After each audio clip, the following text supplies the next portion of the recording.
The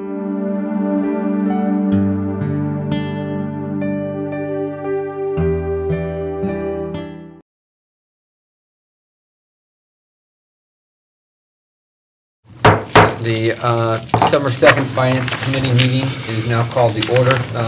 Please take roll. Arthur Perry. Present. Rich Regan. Present. Rachel Morella. Here. Randy Brockway. Here. Juliet Boyd. Mary Rose Mandia. Here. Michael O'Brien. Here. There are no public comments as I see them, so we'll go right into new business. We're going to discuss item agenda 1, and that is the review tax year 2014 levy materials and recommendations. My understanding is the purpose is that tonight is to come up with an amount 0 to whatever % to be voted on at the December 16th meeting. So David, anything to add from our last discussion? Actually, no. I think the last discussion covered it from A to Z. I would like to summarize that the board is from my perspective, this is your opportunity to consider 3 options. Option number 1 is to revisit your strategy from last year, which was a pullback on the burden of taxation by having less than the permissible rate as the expectation for the adopted levy.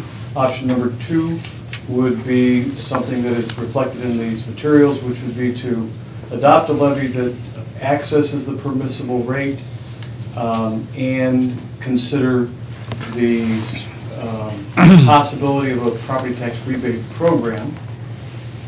Both option number 1 and option number 2 are very unusual. School districts don't usually do either of those.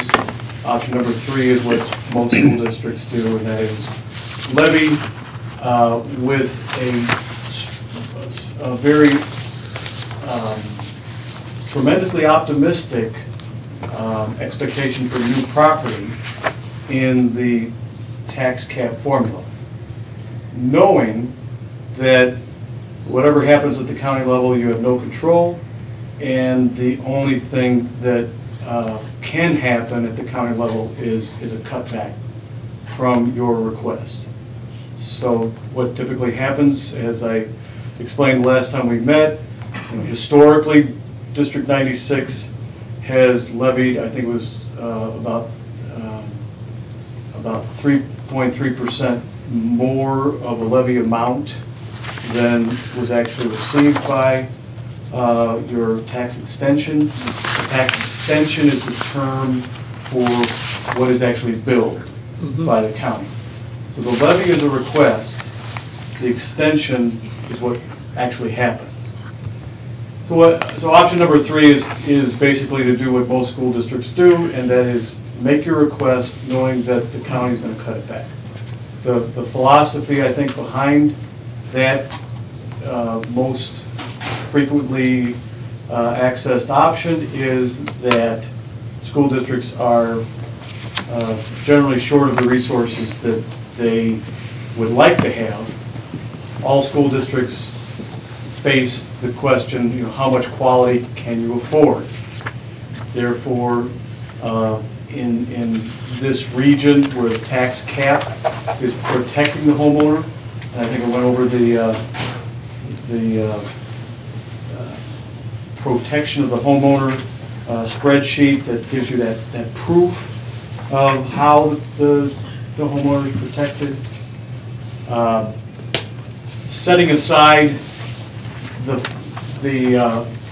fact that, or rather, acknowledging that you have no control, adopting a levy that is optimistic on new property, and then letting the county cut it back, that's the recommendation.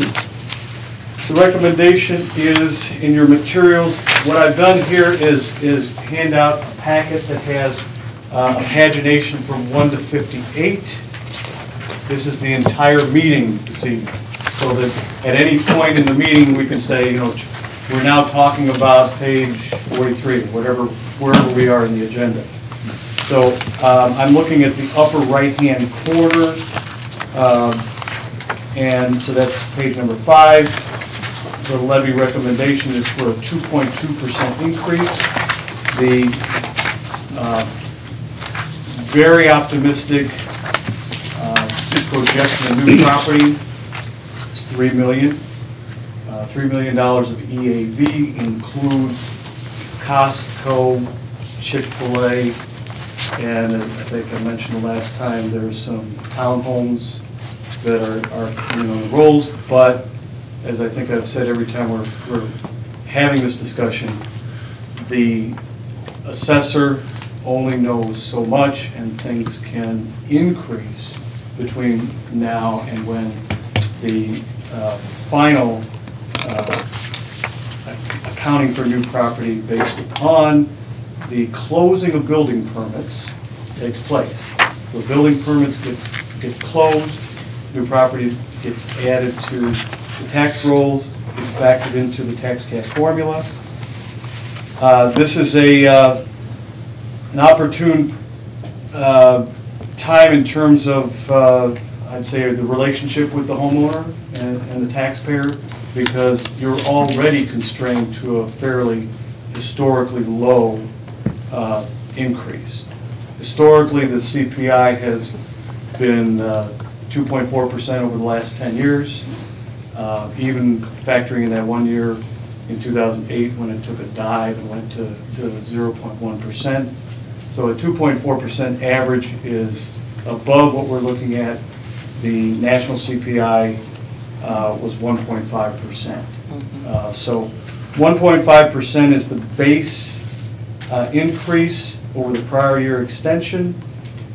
Then factoring in new property, the total dollars that are recommended for the levy are $23,543,760, representing a 2.2% increase. Again, option number 1 and option number 2,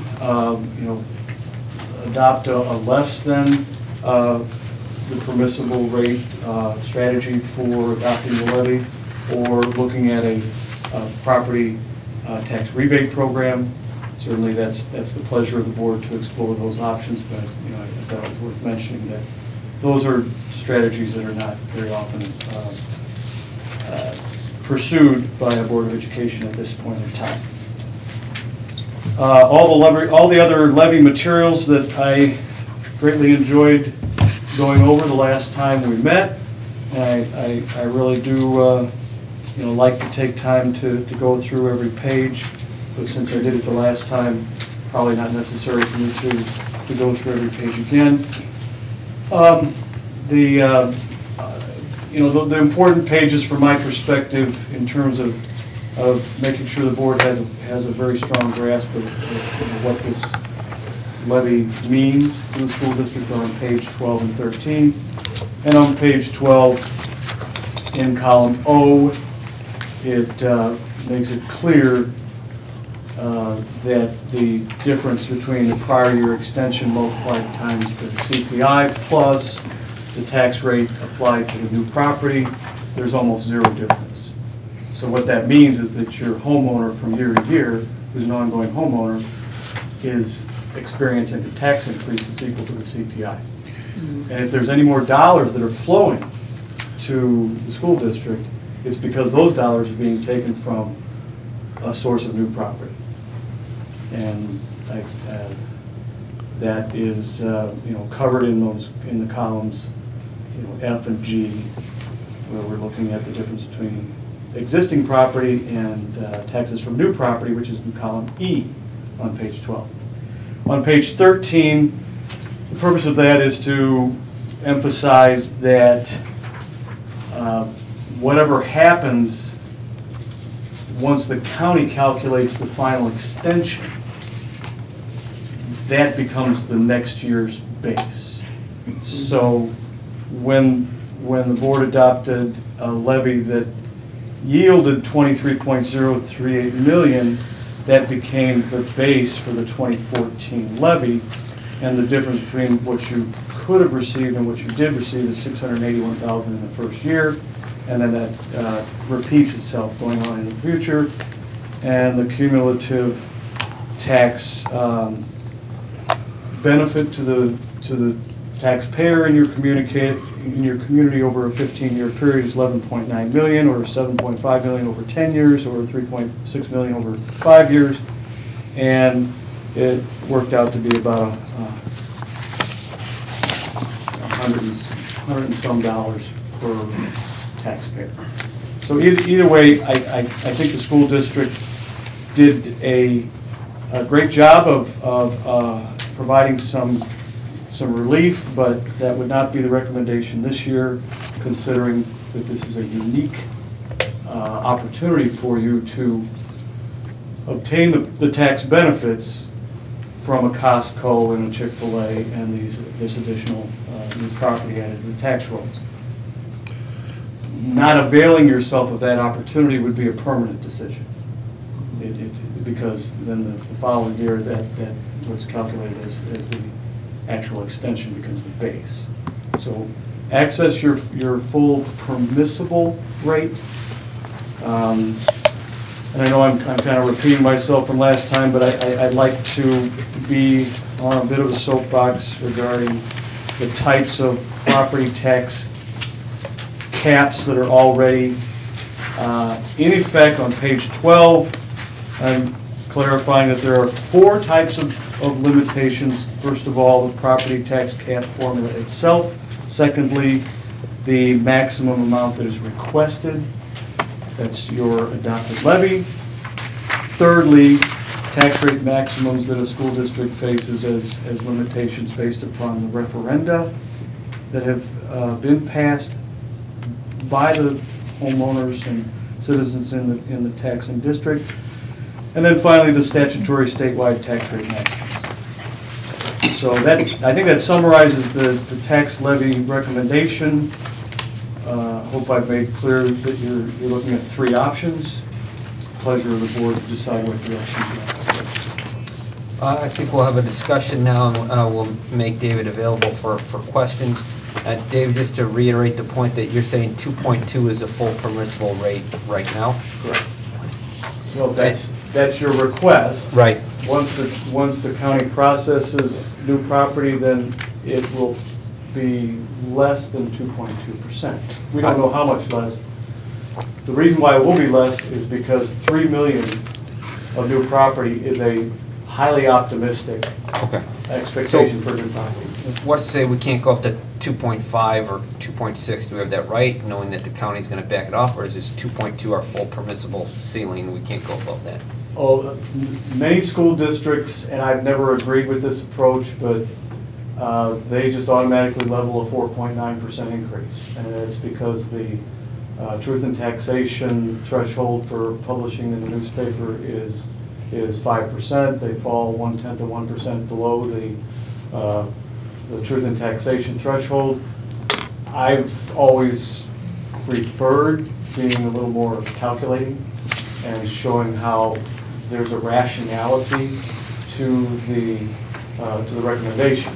Take the tax cap CPI and then apply the formula using the most optimistic new property. But certainly it's the pleasure of the board if you wanted to levy it at any percentage increase that you feel is something that sits well with the preferences of the board. I would like the board to accept the recommendation based upon what I think is a very reasonable expectation of $3 million. And $2 million is what the assessor is saying is the EAV you can expect from Costco. And then the rest of it, I would say, you put in there because you don't know what might happen. Right. All right, David, again to clarify, on existing property, the most we can get is 1.5, right, of the CPI increase. Yes. And so anything, the difference between, in some of these other districts you're talking about their philosophy this year, the difference between 1.5 and 4.9 would be a very optimistic hope for new property. In this setting, you'd be expecting $15 million of new property, And that's which about, is kind of absurd. and that's the only way to actually drive that up. I mean, we can, what you're basically saying is we can request the moon, but all you can get is, you know, whatever the new property actually materializes to be. Right, and again, new property exists and is incorporated into the formula only after there's paperwork that gets processed at the county level, which says, you know, here's a building permit, certificate of occupancy or completion of the project, and then here's the value of the property that was added. It's not a number that can be adjusted by anyone's preference. It's simply factual. Right. And the danger of underassessing or underestimating new property is you won't even get what you could get, right? If you underestimate it, you won't get what the law allows. Right, and that's, and it's important, and I don't know that everybody, you know, commonly grasps this fact, is that once you've fallen short of what that permissible access is, that lesser amount becomes the base for the subsequent year. Therefore, it is a perpetual sacrifice of the board's taxing authority. And that's why I you know, mentioned to the board that having a property tax rebate program would be a preferable means of addressing your interest in having our local taxpayers feel less of a tax burden. Why? Because that would be a year-to-year decision that the board could make. Other school districts, you might hear about an abatement of the debt service levy. When a school district abates their debt service levy, they pay their debt service out of their operating funds. And they can do that without, because debt service is not under the cap, they can do that without any sacrifice of long-term taxing authority. So school districts that abate the debt service levy do so because they don't want to sacrifice their future taxing authority. That is not an applicable choice for this school district because you had no debt service extension base, you have no debt service levy. And we certainly covered that topic. I would just point out that I noticed that the version of, there's a 62-page document on the board book online that doesn't line up with this one, so for people viewing at home, it might be helpful if we could just put this version out on board book after the fact. And the board book made note of that there were some documents that were still in the process of being received. I've taken this and culled out some pages that are not necessary. I don't have the appendix that lists all of the different options. You know, there's some things that I purposely pulled out because we've already covered that. I'm not going through all of the property tax collections and disbursements history and things like that. Okay, thank you. I have one more question. David, actually I have a couple questions. As opposed to doing the levy thing, what about just using the referendum process as an alternative in the future? Say that we continue to whittle down on our reserve, which maybe we should because it's still quite high over the next few years as opposed to do a rebate. What about relying on the referendum process in lieu of that? Well, you know, my responses to your questions are generally technical. I think that your question is more strategic and even political. I've certainly been involved in multiple referenda campaigns in my career, and I can say that no referenda campaign that I was involved in was successful. Well, not necessarily the political aspect of it, but you talk about, and I'm actually asking the technical sense, as far as you're saying that if we vote against the levy, that's going to permanently hurt us as far as our tax base. what happens if we decide we need to increase our tax base in the future? Can we kind of undo that through the referendum process? Oh, absolutely. Yeah. In 2004, and there is a chart in here, it shows that your tax rate, as you phased in that referendum vote, went up substantially. Before the crash of home values and equalized assessed valuation, and maybe crash is a little bit too severe of a term, but let's say about a 30% decrease over about a 4-year period in equalized assessed valuation, that tends to drive tax rates. I mean, it absolutely causes tax rates to go up. Before that, for the previous 20 years, the increase in the value of a home was 7% a year, between 6 and 9%, depending upon if you're in a very attractive area for home buying.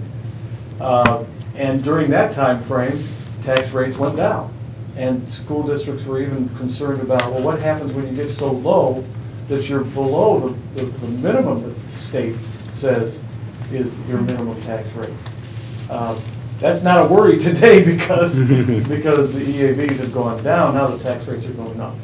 So to answer your question directly, you absolutely have the ability to pass a referendum and obtain greater property tax revenues at any time. But from personal experience, there's typically more no votes than yes votes unless you've got a very compelling argument to make with the public. And to what extent are we, and again, I should maybe look at this, up against the tax caps? Now, we already can't levy the full amount in the education fund, right? Is that because of is that the PTEL? I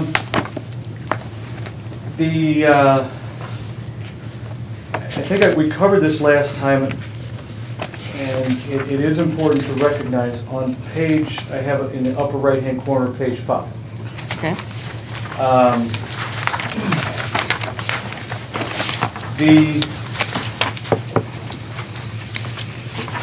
have a column, actually I don't even have a letter over it, but column E is the proposed levy. Just to the right of column E, it says ISBE/voter approved maximum rate. 3.55, 0.55, 0.4, 0.05, 0.05. Those are rates that you absolutely can't exceed under any circumstance. So when you make a request to the, your levy, once the county is actually calculating your limiting rate, they're going to cap those funds. What happened a year ago with the 2013 levy is that the EAV dropped more than the school district anticipated. Mm-hmm. And with the drop in the EAV, you bumped up against those maximum rates.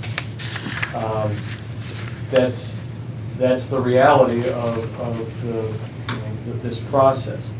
As an outcome of that occurring, this recommendation has a very heavy levy in transportation. I think I mentioned last time we met that transportation is a fund that can fold into the educational fund by the board passing a resolution to do so. Okay. And I don't even know that Chapman and Cutler even need a fancy legal opinion. The reality is that the board, by resolution, can transfer money from the transportation fund into the educational fund. I mentioned to you that the average home value was, I forgot it now, it's like $270,000 in this community, and that's a significant drop. And we're all hoping that the average home value in this community resumes to a level of normalcy as compared with historical sales. Mm-hmm. And when that happens, you can get out of the business of having a larger than normal levy in the transportation fund. But in order to manage the fact that your education rate can't go above 3.5 and your O&M rate cannot go above 0.55, you've got to be able to access the money somewhere.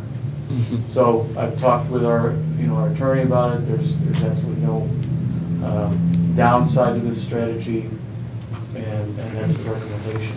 But am I comfortable with having such a large levy in transportation, knowing that that's not the fund where the money is going to stay? No, that's not exactly what one would consider a normal practice. Hopefully, the average home value will go back up to $350,000, and then there won't be any need to do that. Also, if you have more new property added to your tax rolls, that will benefit your ability to just avoid being right up there at the maximum rate of 3.5, which is not a rate to address your concern. That's not a rate that a referendum can exceed. You're already at your absolute maximum tax rate in the educational fund. So I guess in that sense, I misspoke. You can't pass a referendum to go above the 3.5 tax rate in the educational fund. You'd have to pass a referendum to go up to a maximum rate in another area. So in that sense, your backs are kind of against the wall. And what this school district needs is what a lot of school districts are looking for, is a resumption to normalcy as far as the value of taxable property. David, so let me see if I can kind of restate what you, or kind of just state what you just said. The only way we were actually able to get the full 1.5% increase on existing property without bumping up against the 3.5 in the education fund was to levy in transportation. That's a very good summary, yes. Okay. Otherwise, we wouldn't even be getting the 1.5, is that correct? If not for our ability to do that, there'd be no way we could even get the 1.5. True, and I wish every answer to your questions was a simple answer, but that's predicated on another assumption. And on this spreadsheet, I'm saying, what is unknown and what is known. Mm-hmm. An unknown is what the EAV is going to be. I'm projecting to be safe in your interests. I'm projecting a 7% reduction. Now, if the EAV doesn't go down by 7%, then you already will step away from those maximum rates. If the EAV drops more than 7%, I might be owing you an apology a year from now by saying, well, you didn't get to your permissible rate. and that wouldn't be a good thing. So I think you're safe with this. I think a 7% reduction is pessimistic enough as far as a continuing drop of the EAV. I think your new property of $3 million is an optimistic enough number. Put it all together, I think this is going to work. Okay. But if the EAV were to drop by 20% and your new property came in at $1 million instead of $3 million for some bizarre reason, then I would be the deliverer of bad news. And it isn't really good news about what happened last time, because the board seemed to, based on the paperwork I reviewed, it looked like your goal was to have a flat levy. Mm-hmm. And that would have played out, and your intention would have been realized, except that the EAV dropped significantly more than was anticipated at the time. And it was a 7%. It was a 6.81% drop. Can we say we saved the taxpayers more than anticipated? You can absolutely say that the taxpayers have been benefited by the board not accessing its full rate. I think the reason why I would advocate for a property tax rebate program in lieu of doing that is that a property tax rebate program would be a decision that this board could make, and its effects would be temporary. When you don't access your permissible rate, a Board of Education that is not comprised of let's say 15 years from now and everybody's going on to different things, that future Board of Education would still be dealing with the lack of access that took place at this point in time. And as far as what, I don't think we can claim that we saved taxpayers more than we saved. We basically didn't increase the levy by X dollars, and that saved the taxpayers money. Now, the rates change based on the EAV values and everything, but the hard dollars doesn't really change. So, I mean, it may differ from taxpayer to taxpayer because their value fluctuates with respect to their neighbors, but overall, those are the dollars that we saved. So. Well, how do you actually go about getting a flat levy and meaning flat levy as opposed to decrease that? You need a crystal ball that tells you what the EAV is going to be. And Why don't you vote on this after you know what you're dealing with here? Yeah. It's a rhetorical question. Why don't we have a system that isn't so crazy and more simple?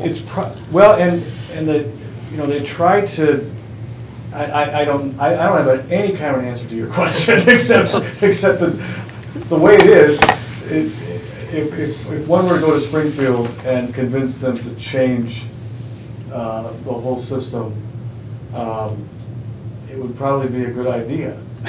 Well, that's why it won't happen. Predictability of taxes right now has been a problem forever, and I don't know that a change of that nature. Of course, any kind of a change in property taxation practices would be probably opposed in Springfield simply because it would be characterized as a tax increase.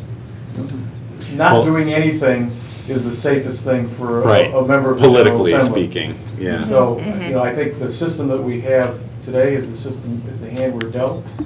And I'm an advocate for being formulaic and calculating something that makes sense rather than just saying, let's levy at a 4.9% increase. I like to have the board be cognizant of the fact that new property is a very important part of the estimation, and I really think it's important for the board to say to any member of the public that's an angry taxpayer that if you're the average person, your tax bill is going to go up by the CPI. The problem that happens is that the assessor comes along and says, well, your property value went way up because now we've looked at your property with a more scrutinizing eye, and now we're going to raise your taxes. That person then files a tax objection, and all that stuff plays out. And I think I've mentioned to you in the past that my approach in that is to look at that person's tax bill over the past 5 years, and then average their percent increase over the past 5 years. And that usually results in somebody being a little softer in their perception that they've been hit hard. Okay, I guess in my recommendation is that we, on December 16th, vote at 2.2%. Does anyone have a problem with that, or is there a new number that we should advocate for, or is everyone comfortable with voting on 2.2%, knowing that on December 16th we're going to either vote yes or no, and if it's no, we move it up or down accordingly, or we vote to accept 2.2%? Well, I struggle with this as seeing what happened last year, but however, the question becomes, do we need it?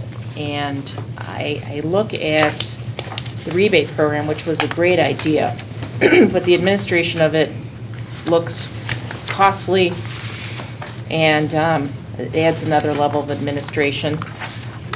I think that our fund balance is still extremely high, and I was even looking today at, again, I bring this up, we were talking, new board members, earlier this year or last year, about reducing the fund balance, and changing that in policy, what should we bring it down to?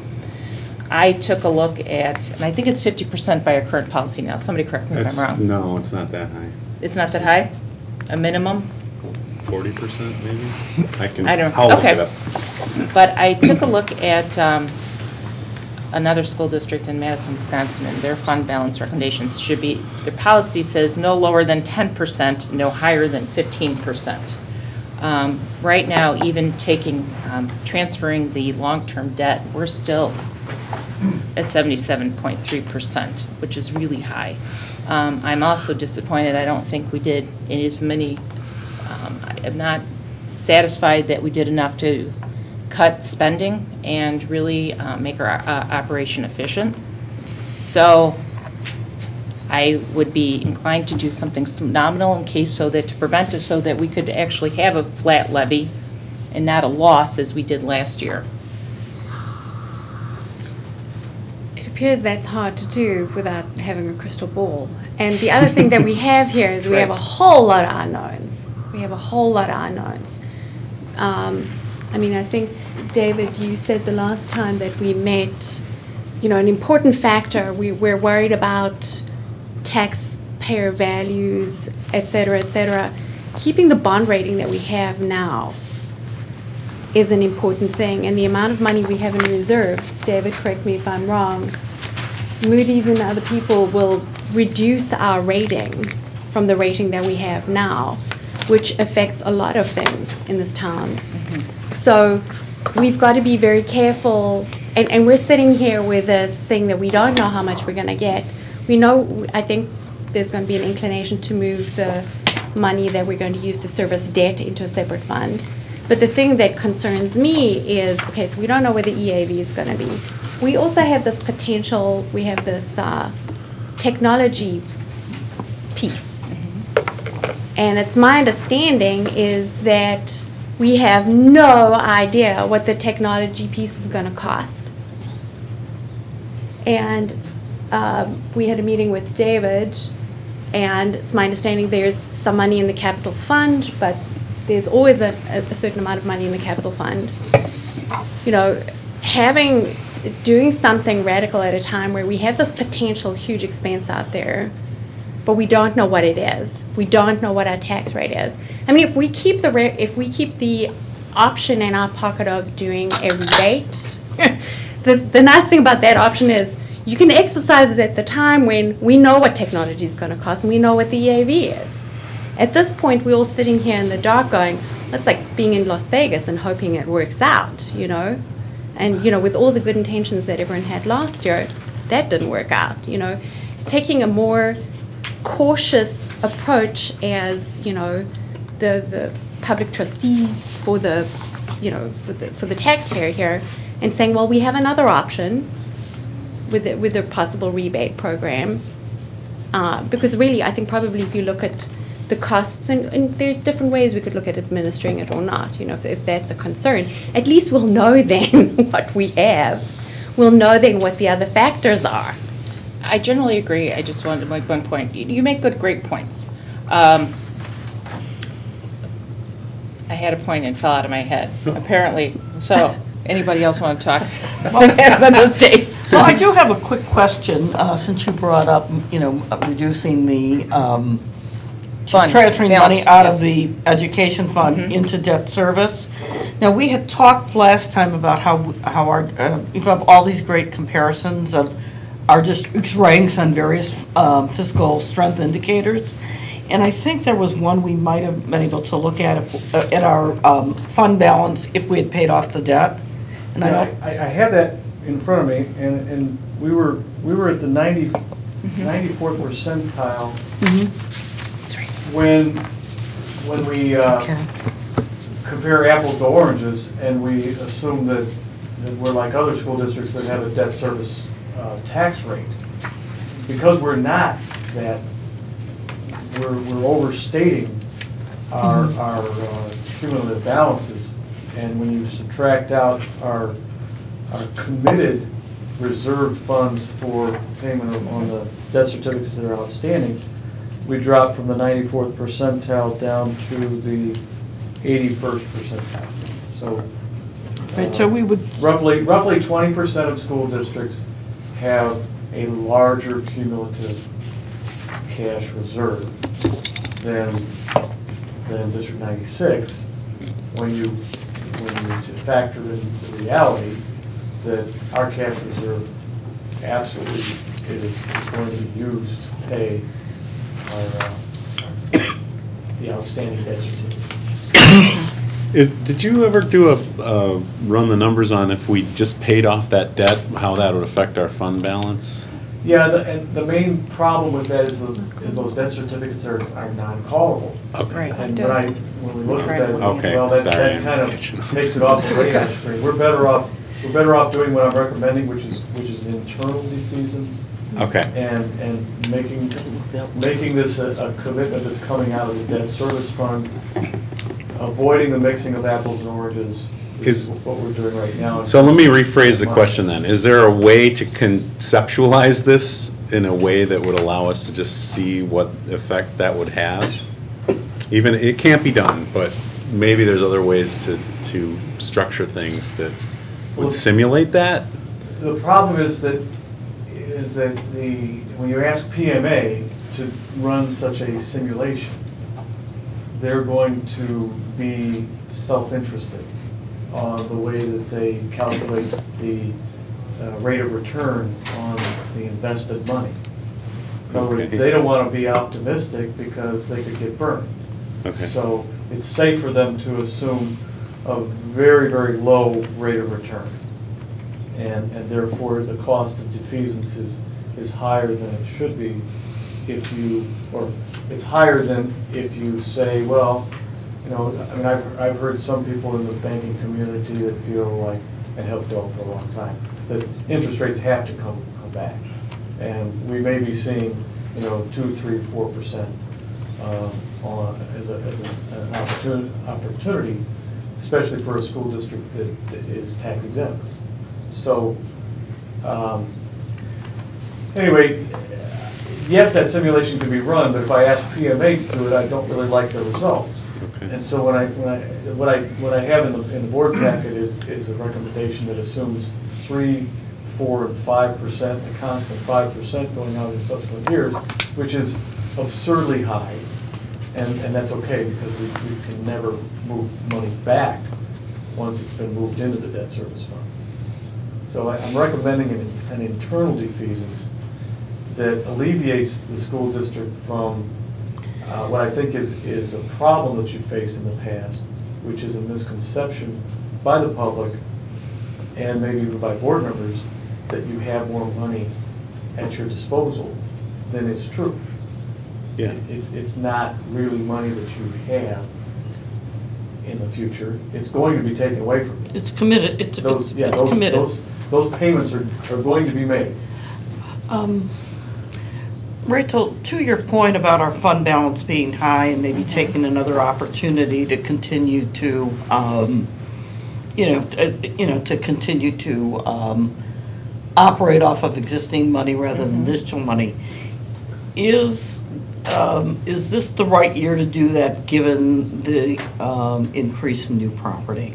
Because that's really, that's where you get that expansion in your tax base that you wouldn't otherwise get. Well, the problem is, we've discussed this before, you can't pick and choose new property versus, residential owners. Everybody's in the same category and you have to impose it on everyone. So, and that's, I think we say home values, it's between 440 and 473 million versus 3 million. And I understand that. I think that it's a mistake, though, to start looking to how much can you take out of the pot, and you need to, without looking at what do we really need here. And yes, Julie, to your point, to some extent, we don't know everything that we really need, and will we ever? I hope someday, to some extent, we can have a better gauge of that. But I'm comfortable knowing that if we have to, we can go to referendum. And I think that if we continue to be honest with our taxpayers as opposed to gouge them as much as possible, which is what happened, in my opinion, politically with the high school, that we might have a better case to get a referendum down the line. But the other thing that's hurting our tax base is our real estate values, and what's hurting our real estate values, and I'm looking at you, Rich, because your wife's a realtor, is our taxes are very high relative to other districts. And given our performance in our schools, although it's getting better, that hurts us as well. So it's kind of a double-edged sword, and I think that there's a lot of factors at play. I just would like to see more of a flat levy, if the best way we can, as opposed to just taking a loss. All right, it's we're 45 minutes into this, and we've got other agenda items. I just, you know, I don't know what you guys want to do here. Do we just not ask you to vote for 2.2%? That comes at the December 16th meeting. What I'd like to do is go around and ask if 2.2 is all right to vote on December 16th. I've heard a lot of back and forth between Rachel and Juliet, and questions by Mary Rose. They're all good points, but right now we're trying to find a number. I just want input if 2.2% is acceptable or not. Or whether or not we want another option in addition to 2.2. Is Correct. that, in other words, we're going to have to vote on something on December 16th. What options would we like presented? I've heard from the right side. What about the left side? Where does our finance committee chairman come down on this? I come in at the recommendation of 2.2%, knowing that at the December 16th meeting we'll have a chance to vote it up or down, because that's what we had at the last meeting, is that we had a number in front of us and it was voted down, and then another number was presented, and it was voted down to the point where it got to This was zero. a year ago? Correct. Yeah, okay. Correct. So I'm okay. What did you guys vote on? I thought it was last month. You said. Yeah, no. What did you guys vote on last month? I'm comfortable with recommending 2.2% at the December 16th meeting. At this point, I am as well. I do think that there's a lot of factors out there, but at this point, I am comfortable at 2.2%. Same for me. Okay. Art? I support it. And just to recap, I understand concerns with high taxes. I would be interested to hear if there's actual empirical evidence that housing values are made lower by high tax rates. I mean, it makes sense, but I just wonder about that. I know good schools make higher housing values, and that's obviously something we need to achieve here and are achieving here. I'm not necessarily opposed to going to referendum if necessary, if we find in the future that we need to do that to make our, to keep our finances in good shape. Although, as we heard, there is a limiting tax rate, and so there's a point at which you can't even, go to referendum to a certain point. So again, and thinking of it in terms of tying the hands of future boards, which I know this board is frustrated with in many different ways. I'm thinking that if we go ahead with this proposed tax rate and then we explore other options like rebates and other things, it gives us more flexibility. Mary Rose? I'm comfortable with the 2.2. If our fund balance gets too high, I'd rather take a flat levy in a year we don't have as much commercial property. Okay. All right, then we will go with 2.2% to be voted on and presented at the December 16th board meeting for that vote. Moving off agenda item number 1, we go to number 2, which Rachel alluded to, and Juliet in our discussion about the recommendation to engage legal services to develop options for a property tax rebate program. Again, we'll probably ask David to summarize, but I'll try and bring people up to speed for those of you watching at home. At the last finance meeting, the idea was brought upon that the city of Orland Park has some kind of rebate program we all kind of perked up and wanted to know about. So David has done some due diligence on this. We're looking at various options, but as David will discuss, that we're looking at kind of if you are over $10,000 a year in property taxes, you might be eligible for X amount. anything less, you'd be eligible for this amount. And that's where we're going, and that's what we're going to discuss right now. So, being a computer programmer by trade, I enjoyed working on this. On page 21, the challenge is to be able to talk about this intelligently with a confidence that a program can be created and the outcome of the program would be as expected. So, I took the last 3 years of data from the county. I was able to match the taxpayer name over the past 3 years and the property identification number, and calling out residential property owners only that had paid taxes for 3 consecutive years. The philosophy that I'm proposing is that this rebate program be extended to people who have demonstrated some kind of longer-term commitment to being a homeowner in this community. So criteria number 1 would be that you've lived here for 3 years. Once you've lived here for 3 years, then you become eligible. But if you haven't lived here for 3 years, then you wouldn't be eligible. So that's one thing that I'm proposing. So calling out those people that have had the same name on the property tax identification number for the past 3 years. Then I ran a scenario wherein if the total tax bill for the homeowner is $5,000, have that person receive $80. And if the tax bill ranges between $5,000 and $10,000, give that person a $100 rebate. And if it's greater than $10,000 total tax bill, that person would have a $120 tax bill. The resulting distribution seemed to make sense to me because it's almost in thirds in those 3 brackets, or the lower bracket is smaller, but the $80 rebates would come out at $90,800. The $100 rebates would be $181,000, and the $120 would be $153,000, for a total of $425,000 that would be rebated to homeowners. I think the $100 per homeowner is actually consistent with what happened last year in terms of having a reduction in your access to, based on your taxing authority. So I wouldn't double that. I think one more comment about the magnitude of your cumulative reserves that I don't think was mentioned is Senate Bill 16 is out there that would reduce your revenues by about $780,000 per year. That's to be, if that legislation passes, it'd be phased in over 4 years.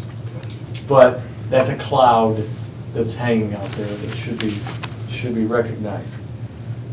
But if you take the assumption that the school district has money in their cumulative balances, that it's a good idea to return some of it.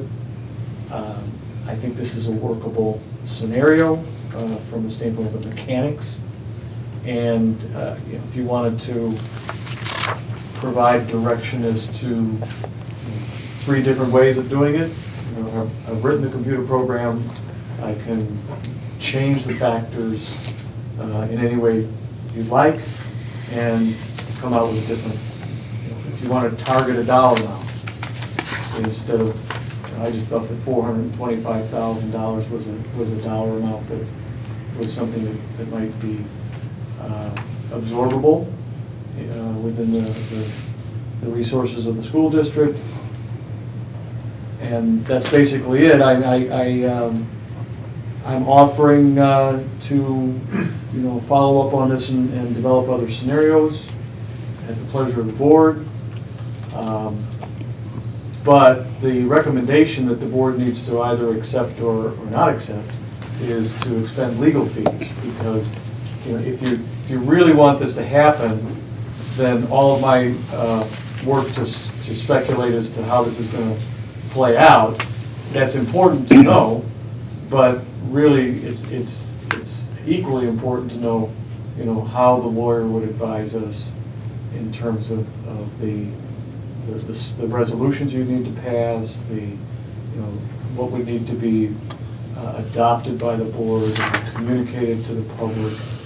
You know, all of those would be very important decisions that would, you know, that's over my head, would have to come from school attorney. Right, So- which would probably be, what, another $425,000 in legal fees?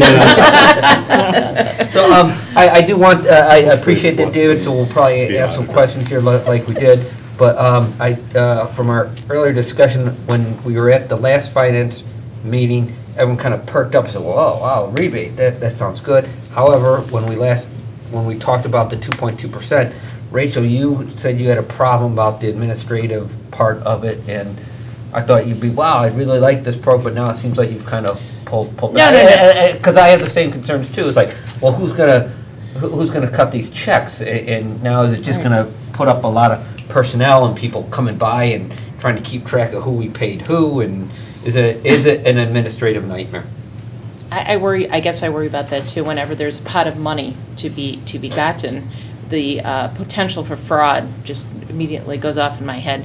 But I think that it might be worth looking into. I guess my initial question I'd like to know more about is if our firm has done this before, because if they're reinventing the wheel, then yeah, and I'd like to know how much are we looking at here in spending.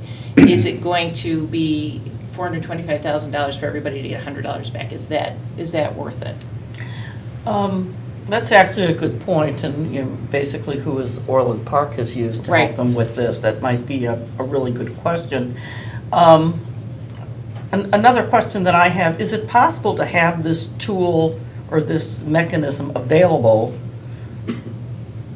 but not necessarily use it this year, but have it available to use a year from now, 2 years from now? And I guess that's a legal question as well, that we are, become very familiar with what's involved with setting this up and then activate it or pass a resolution, whatever year we choose, I suppose.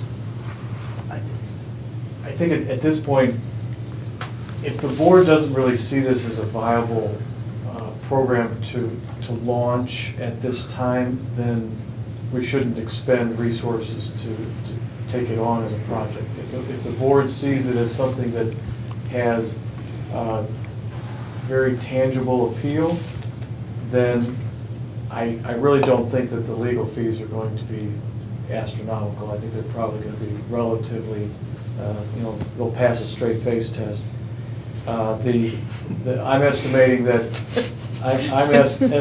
the cost per processing of a check would be about 10 minutes, and with automation, whoever's doing the work is going to speed it up. You've got 4,200 checks to cut. I used to deal with having to cut checks for mylunchmoney.com at the end of the year for parents that had a balance of money. To cut 1,000 checks is a workload, but it's not an insurmountable workload. My estimate of time, assuming we hire somebody that's an account temp, or we'd have to supplement our current staffing, would be about $12,600 for the labor of processing the checks, and that's probably a high number. Right. And then I'm recommending that the board anticipate about $4,000. You go to an auditing firm and you say, we need an agreed upon procedures audit.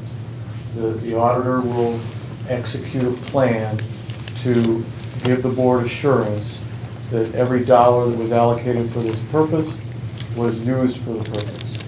And I don't think that's something that any highly experienced auditing firm would shy away from, as far as being willing to provide that service, give the board that reconciliation and auditing. But I think we're talking about you know, probably 5 cents on the dollar that you're giving back is you know, administration of the program. So if 5 cents on the dollar is you know, passes your feeling as a necessary expense in order to make this happen, then fine.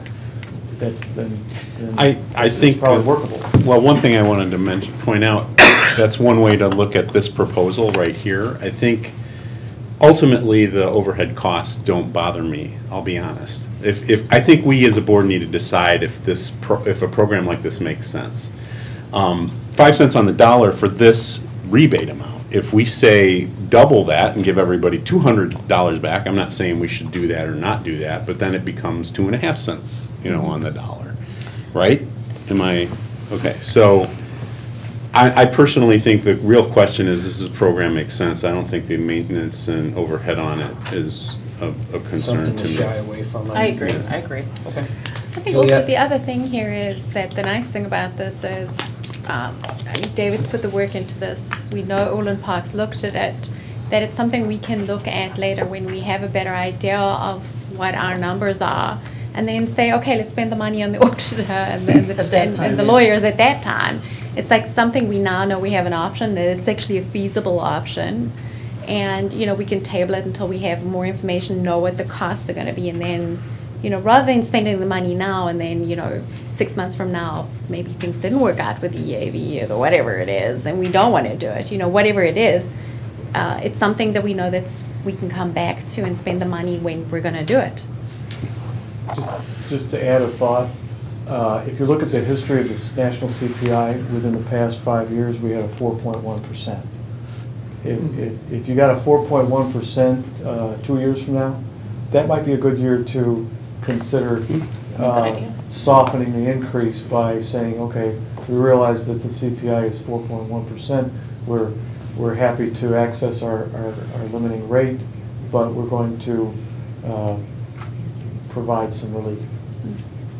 Yeah, the CPI right now, it's even lower than it was last year, and we're not talking about a lot of money per homeowner right now, but it could be if the inflation rate goes up. I know that, again, I tend to agree we should table this, but I'll just throw out that I'd like to see maybe the threshold raised to 5 years rather than 3 in terms of being a homeowner. So that would be one of the scenarios, right? You know, if we ever look at this in the future, we could play with 3. There's no magic number to 3 years, right? Not at all. I mean, the data is accessible through the county. The computer program that I wrote is in Visual Basic. You'd probably have to give me a phone call to Or a consulting fee once. There you go. It depends on the dollar. I'll volunteer to do the Visual Basic debugging if necessary. I used to do that, so. Okay. But I'd be glad to run the scenario now, at your pleasure. So are we going to table the Boyd-Regan rebate proposal? I see Boyd-Regan because it's the election. That's their idea that they want to do. Well, once again, we haven't heard from the left side of the table. Gentlemen? What do you guys want to do? Go ahead, speak. I think it's a great option to consider at a later date. We don't need to spend money on this right now. Let's see what the EAV is going to be. Let's see how everything else shakes out. If we do have something that we want to give back, then we can dust this off and spend the money on that project. I agree. I think we have a lot on our plate trying to go through, and you know, we're trying to get a collective bargaining agreement done. We're trying to educate our kids and move in the right direction, that it's a nice option in our pocket when we want to. And I do favor it, but just probably not this time, because I think our direction and attention should be elsewhere. So. I think, David, thanks for finding this order. And going through work, so at this time we're going to pass on that, and then we'll move on to agenda item number 3, the proposed formation of a board committee to study options for engagement of an independent auditor. A couple board members have come to me asking about our current auditing firm that we've had for how many years? Is it over 10? I think it's 7 or 8. Yeah. One of the two. 7 to 8 years, and that maybe it's time to look at another auditing firm, or even have a something in our policies that states that we have 3 to 5, 3 years or 5 years we switch auditors. And just in discussing it, I wonder if we should even pin ourselves down to say 3 to 5 years and make it policy. Or the other thing that can end discussion right now is, isn't it governed already by our policy now, that if we feel that we can, why pin ourselves down to 3 years or 5 years when in our policy we can choose an auditor whenever we want? So if the auditor isn't working out after 2 years, we can move on to another auditor. If we like the auditor, we keep him for 4 years. But I do support the idea of maybe looking at another auditor, and that perhaps 7 to 8 years is too long.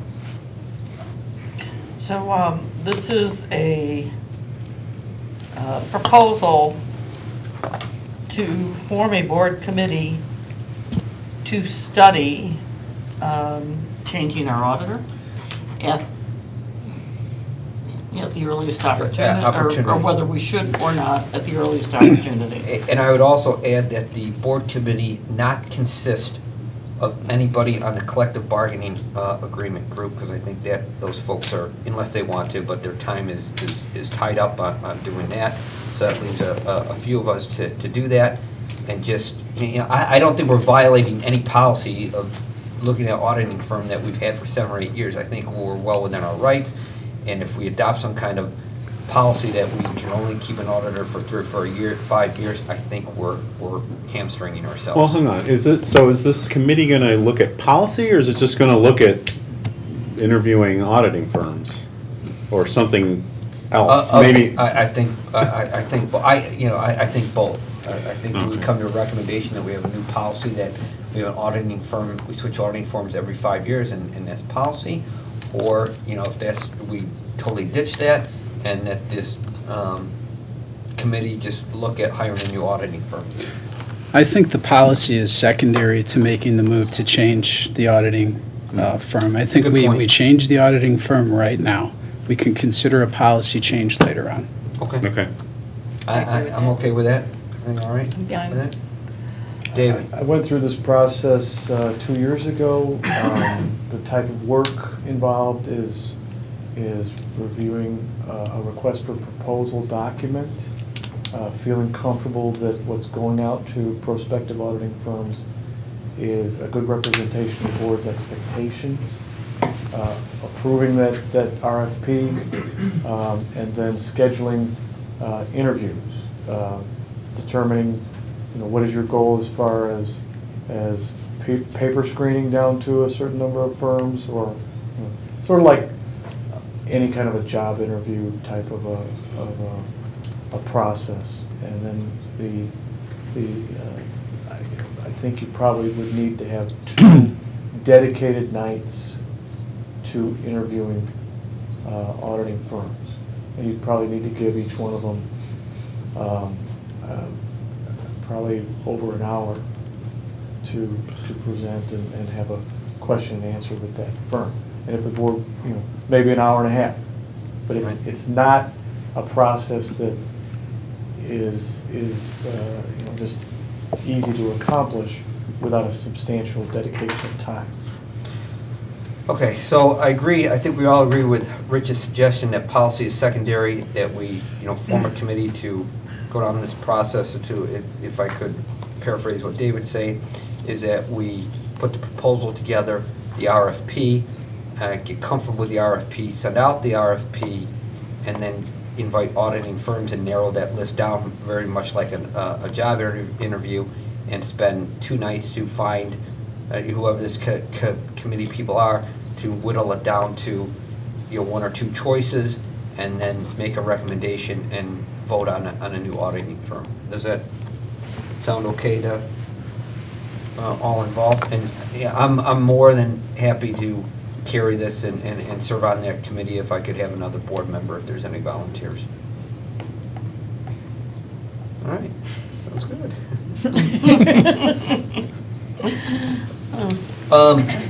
Then let's do this. If it's okay, I think I'll probably I'll ask for volunteer. If not, then you guys are gonna get phone calls from me this week. Well, we would have to, at a board meeting, name the board committee. And so, yeah, why don't we see if we can get, if everybody would think about it and make additional volunteer, see if we can get somebody who will participate by December 16th and put it on the agenda. Let's put it on the agenda for December 16th, and if we don't have 2 people by then, we take it off the agenda and keep moving it down. But again, the purpose is to try and move forward as timely as possible to hire a new auditing firm. Mm-hmm. We'll dress jobs if we have to. Very good. Okay, so we're done with agenda number 3. Moving on to number 4. Hopefully this will take just as long. Is that the proposed $7.668 million transfer from the educational fund to the debt service fund, internal defeasance of long-term debt. We'll have a brief discussion, hopefully, and then probably move that to be voted on December 16th. I ask you to turn to page 25 in the materials that's handed out this evening. The total of all the payments due on your debt certificates is $9.165963. You can see this column up here under the column titled Payment. And if you go all the way to the right, it's broken out to get to that 9.165962. You have 7.667826. That's the $7.67 million that you would take out of the educational fund and put into the debt service fund. During the time frame of FY15 to FY22, this financial model predicts an accumulation of $1,498,136 of interest earnings. You're not going to get it. That's way high because it's predicated on the interest rate column that appears on the left, 3%, 4%, 5%, and then subsequent 5%. It's good for you to make that large of an interest rate prediction at this point because this is an irrevocable decision to move money from the educational fund to the debt service fund. And so you want those to be, I ran another scenario on page 26, just a flat 3%, that would anticipate $1,016,085. So it doesn't, it's a matter of speculation regarding how much you would expect to earn as interest. You don't want to transfer so much out of the educational fund that you would accumulate excessive or more interest earnings than would equate to the balance of the payments due through the year 21-22. I'm recommending $7.667 million as, it really could be any number that you're comfortable with. I just think that that's a reasonable, very safe dollar amount to move.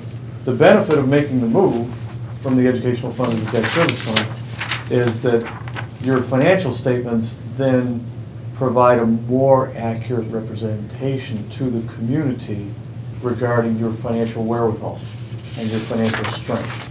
Because you really don't have any way of avoiding a $9.165 million burden in your financial future. So let your financial statements reflect that and have that money be deposited into the debt service fund. I'm just making this recommendation to take away what seems like a source of confusion. If the interest does falls short of this, which we expect it to do, then we just put more money over, move more money over there to cover the payments? Exactly. Okay. In FY 21-22, the person working with the board in this regard would say, okay, here's how much money we need in order to make our final payment. Because over the time frame, we actually only earned $600,000 of interest. And so we're going to have to add, $400,000, $500,000, $600,000 out of the ed fund into the debt service fund. It's a restricted fund, right, David? So we can't pull money out of there later on, so we don't want to overfund it. It's a one-way street. Right. And so that's why you don't want excessive amount of interest in it as well, because you can't do anything in it once it's there other than pay off debt. We'd have to go acquire borrow more money. We'd have to go acquire some debt so that we could use it, basically, right? And that certainly would be an option. It was brought up that this was a concern to the board. We looked at the concept of defeasance with PMA. That didn't seem to be beneficial to the board, because then you would be cut off from the possibility of interest rates getting higher than expected. If they get higher than expected, you want to be able to earn money on your money. So this is a way of kind of clarifying in your financial statements your true financial condition, and accomplishing something that the board had expressed interest in accomplishing. And I think it's probably a pretty simple matter. On page 27 is a resolution that mirrors what you've done in the past. It's just a larger dollar amount. And so I would recommend that you do this so that people looking at your financial statements get a clearer picture of your true financial condition. And again, I think I've said this like a broken record. You're very unusual because you don't have a debt service extension base, and you can't levy a tax out of the 48 school districts that I pulled out based upon student population in the suburban and Collier counties. There were only, I think, 2 that I was able to verify as being in the same situation as District 96, having no debt service extension base. Are there any objections to doing 7.668 million? Well, sorry, Questions? can I just ask you Sure. more questions? So what we've done before as far as this resolution is simply move enough money to cover each year's payments? Correct. True? Okay. And I was going to ask in the other agenda item before the chairman sort of cut things off, is it as simple enough to look at this, if taking this transfer proposal out of the question, but just to look more appropriately at the finances, to simply just take these payments for each year and add it to that year's expenses? Is that, when you compare that to our fund balance, is it as simple as looking at it that way in general? Yes. Okay. Could you ask the question again? I didn't follow it. The question I was going to ask before we got to the topic of this internal defeasance, transfer of money, was when looking at the fund balance ratio, and by the way, the policy says 40%. I double checked. Thank you. So, is it as simple as just taking each year's debt payment and adding it to our expenses and then giving us the ratio that's more true to what debt percentage is? And you seem to be saying yes. And then, Well, as a business manager, I think I'm speaking for all people like me, it's important to say to a Board of Education that you are achieving a balanced budget. okay. Where your operating revenues minus your operating expenditures equal a number greater than 0. Mm-hmm. When you have this burden to make a $1.1 million payment every year, it's going to look like you're running a deficit because you're mixing apples and oranges. Yeah. You should have your operating revenues, which is the combined funds, educational, operations and maintenance, transportation, IMRF, and working cash. minus the expenditures in those operating funds, give a true picture of your financial performance. When you throw in $1.1 million of expenditures as a quote-unquote operating expenditure, it's not really an operating expenditure. It's debt service. And so in order for you to make an apples-to-apples comparison with school districts that have a debt service extension base, this is the way to do it. This is the way to do it. Okay, Put the fair money enough. into the debt service fund, and then you're looking at a purer picture of your financial performance in your operating funds. And that's why when I was looking at how you're structured here, I'm going, I don't understand. This is strange. And I thought, well, it's because you're unusual. You don't have a debt service extension base. You don't have the ability to levy a tax, and you went into debt, issuing $10 million of debt certificates, knowing that you had to pay it out of your operating funds, which is the rule. But there's no reason why you can't pretend, so to speak, like that money is dedicated money, which it actually is. And you move it into the debt service fund, and then anybody looking at your financial statements would be able to make an apples comparison of this district's financial performance with another school district in the way you're achieving what a business manager wants to see, and you want to see, a balanced budget.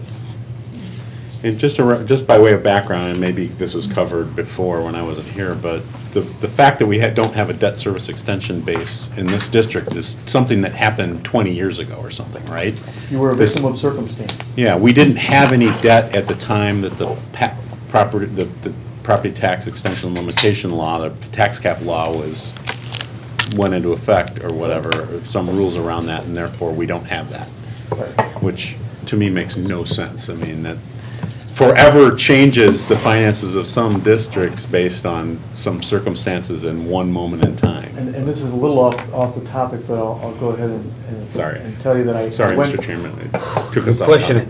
No, I went to Antioch High School to ask about their legislation initiative that occurred in 2011 because they tried to get a bill passed in Springfield to address this issue for school districts like us, because Antioch is like us. Okay.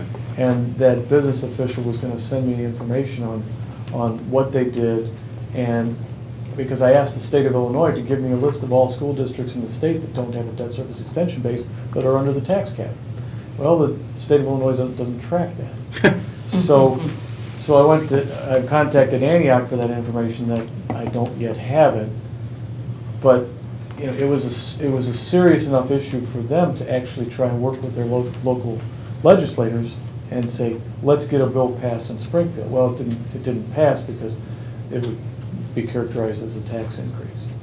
So the school districts that were under the unfortunate circumstance that in a way is just happenstance at that time, based upon the cycle of debt issuing and retiring, found themselves without a taxing authority that is commonplace for the vast majority of school districts. Yeah.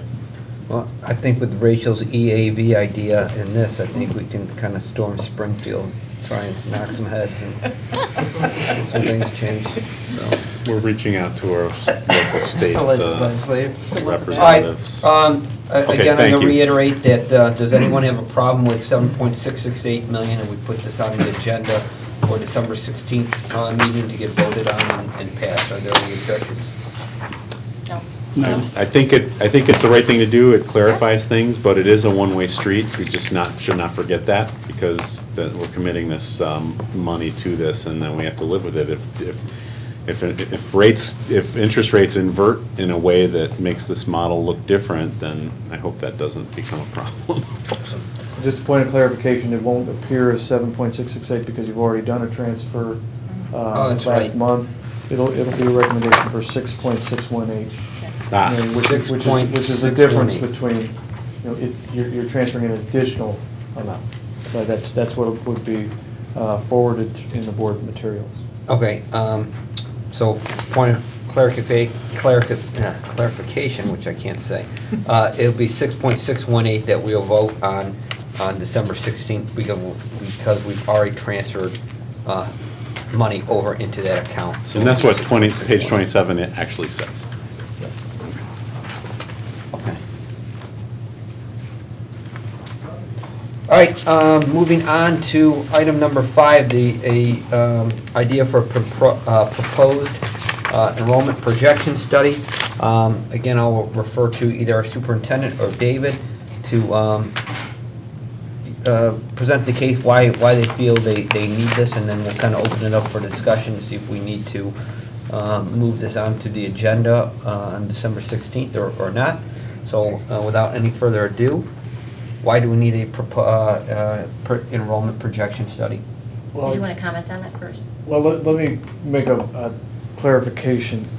We forwarded in the board materials a proposal from McKibben Demographic Research and Dr. John Cassara, consulting demographer. And soon afterwards, we found that District 96 has an enrollment projection on file, and it's dated December of 2011. So the argument that you need it is partially affirmed by the fact that you already have one. It's been considered a priority, but it needs to be updated. I did look at how much we spent with a Charles Coffrun PhD in the years that he did this, and he gave us a bill for a total of $1,300, which is substantially less.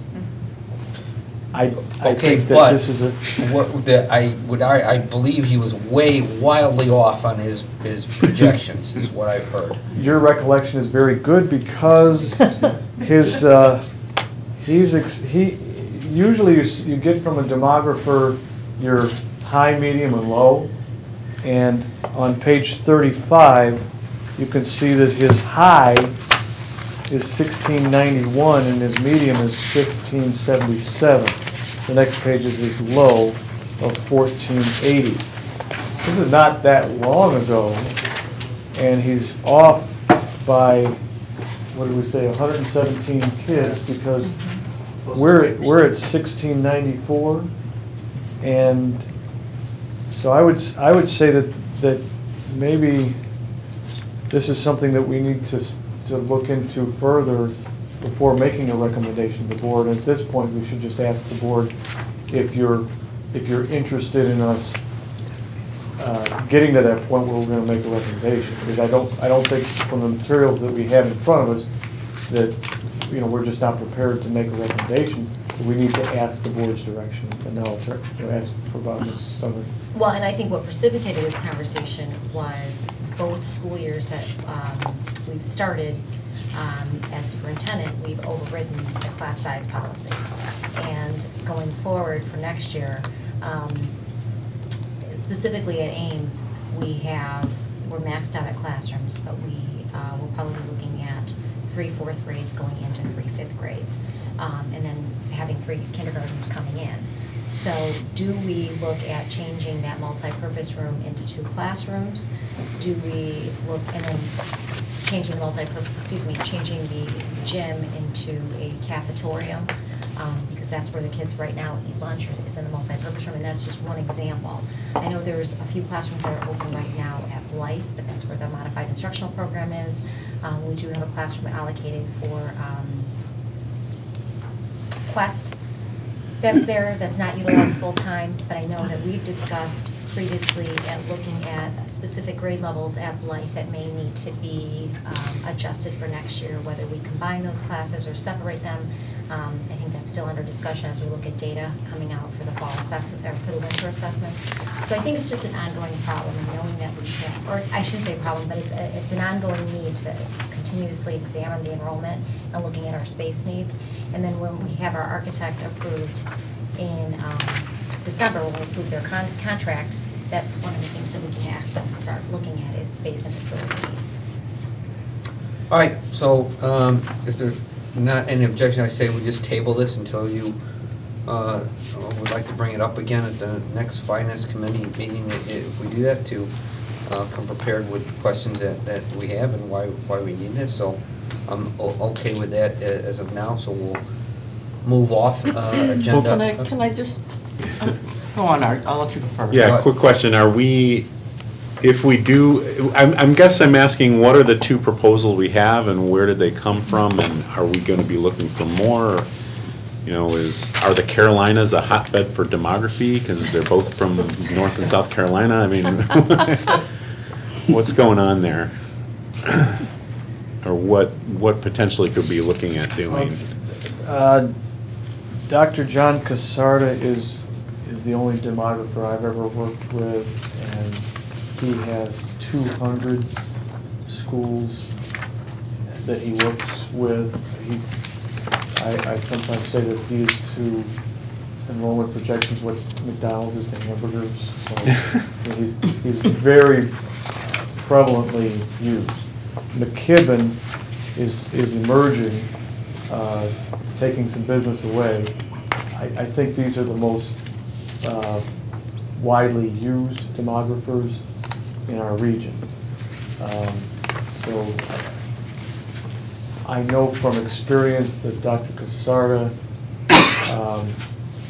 has produced enrollment projections at the high school level that were very accurate, and the superintendent,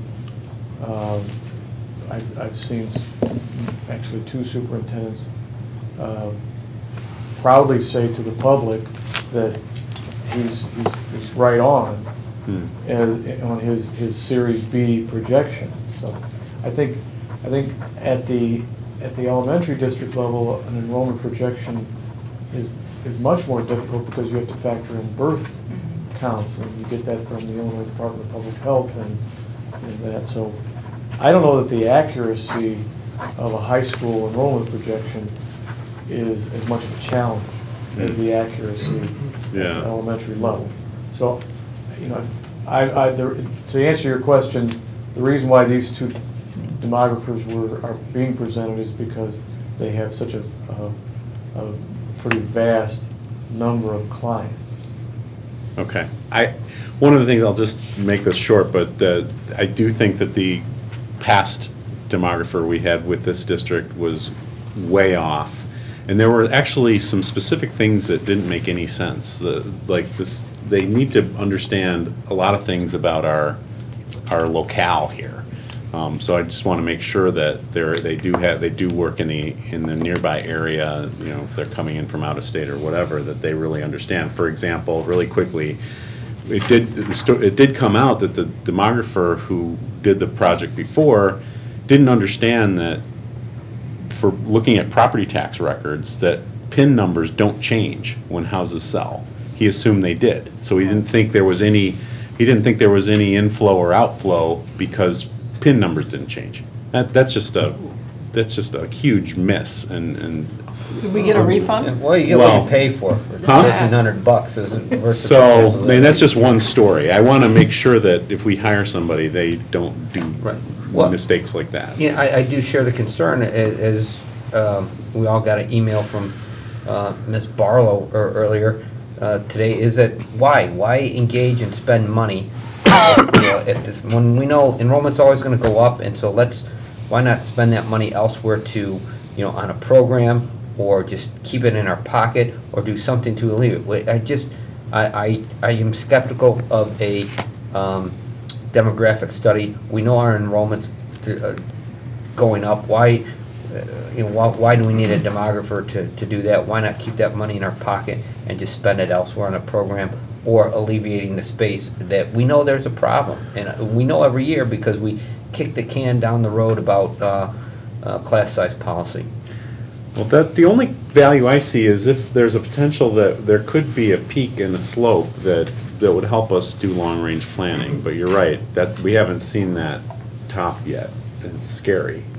And I do wonder if it is, driven by the quality of the school district, because a lot of the other, districts in the area are also, bursting enrollments. So I'm just wondering, how much.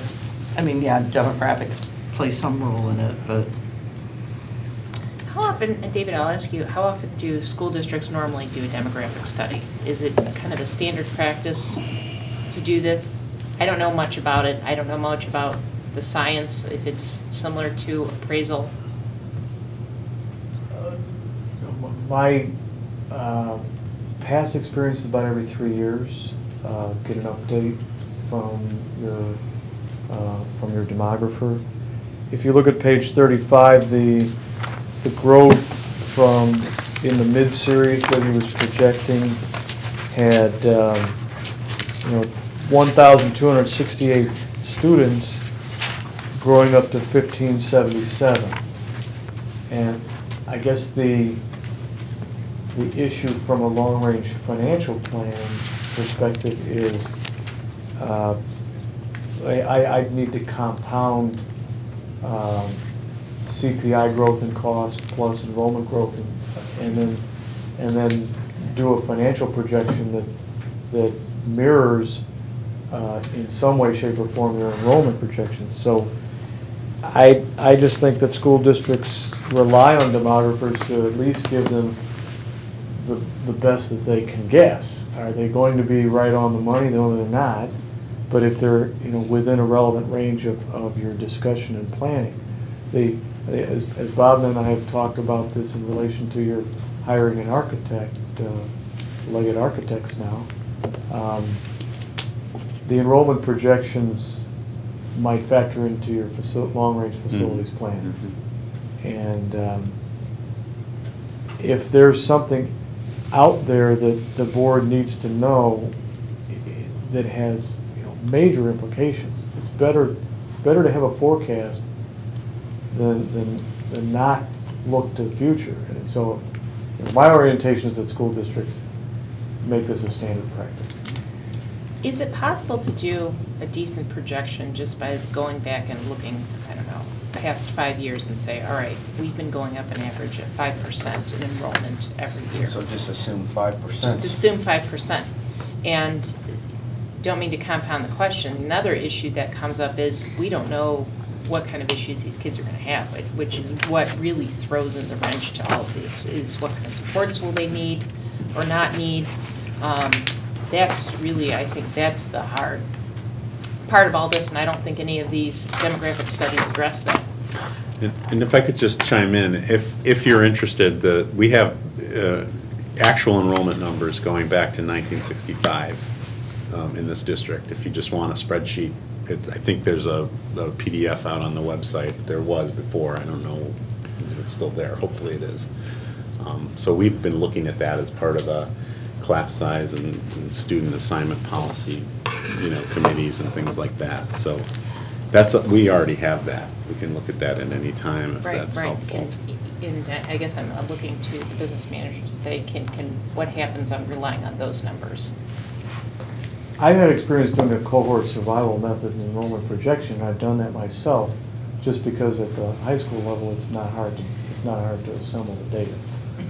But I think the value of a demographer is when they have knowledge about a bigger picture. I talked to McKibben about these guys like to boast about their successes, and he's telling about how he advised the school district that their enrollment growth was going to flatten out, and they were considering doing expansion, and he was able to tell them, no, you don't really need to expand, and some people were very critical of him at the time, and he said, what happens 3 years later?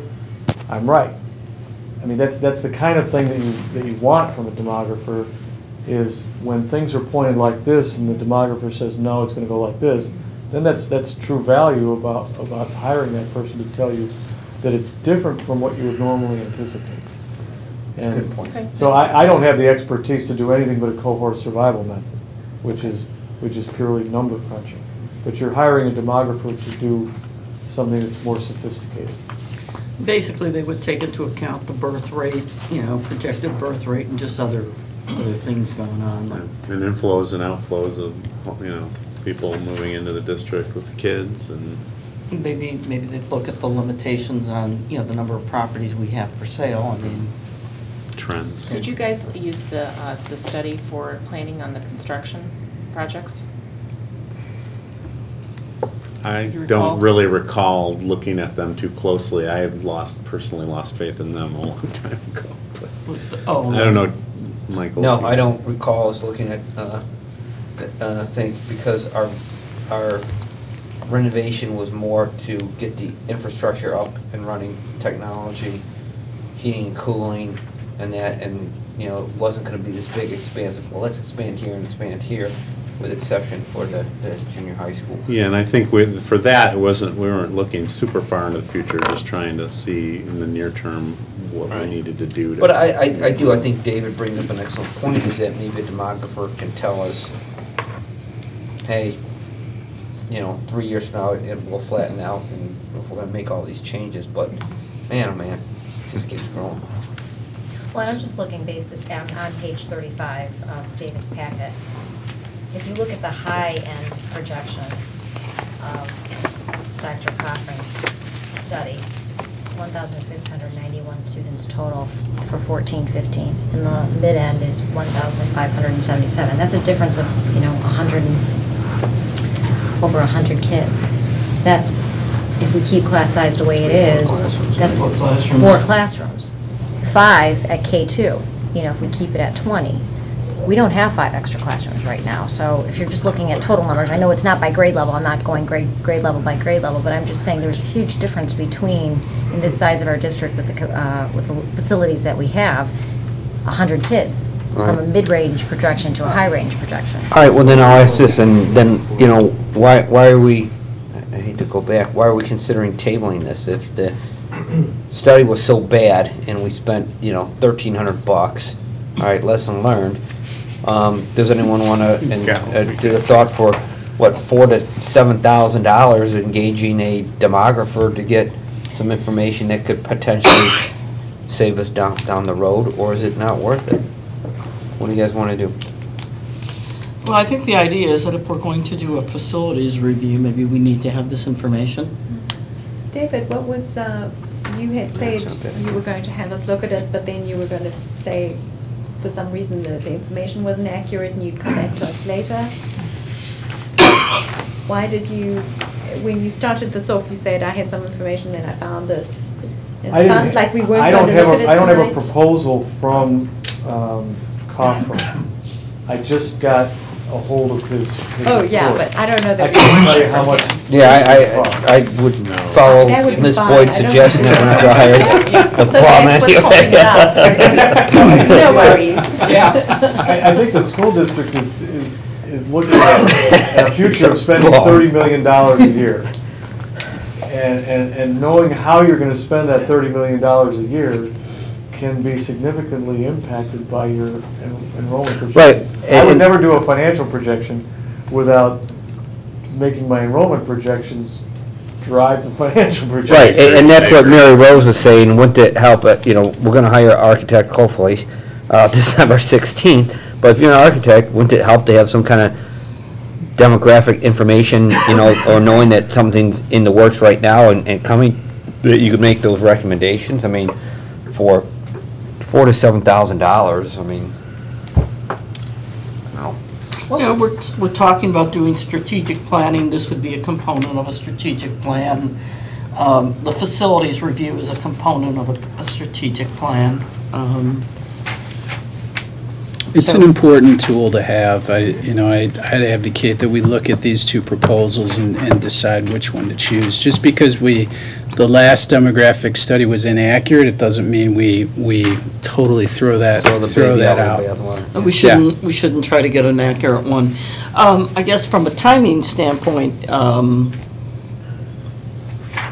what's the cost of delaying, of not having this on the December 16th agenda to vote?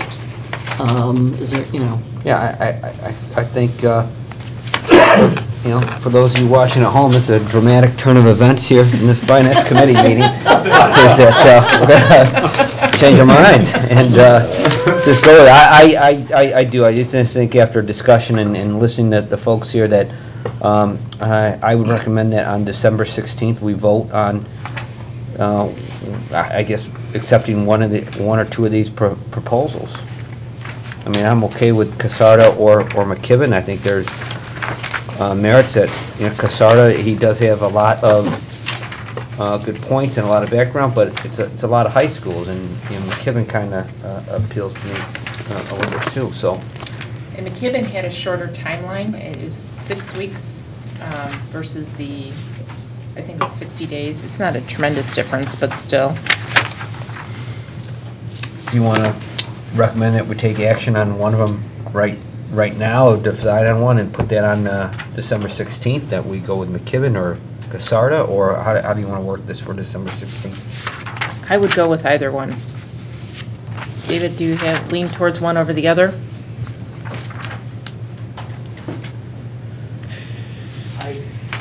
Or do you want to give us that I've never worked with a recommendation? demographer other than Casarda. and Right. I would recommend Casarda because I have a pretty strong comfort level with him and his staff. Okay. McKibben is an unknown. Yes. Let's go with the known. Okay, then let's put on My the, opinion. yeah, let's put on the December 16th general meeting agenda that we vote on the proposal by Casarda. Okay. All right,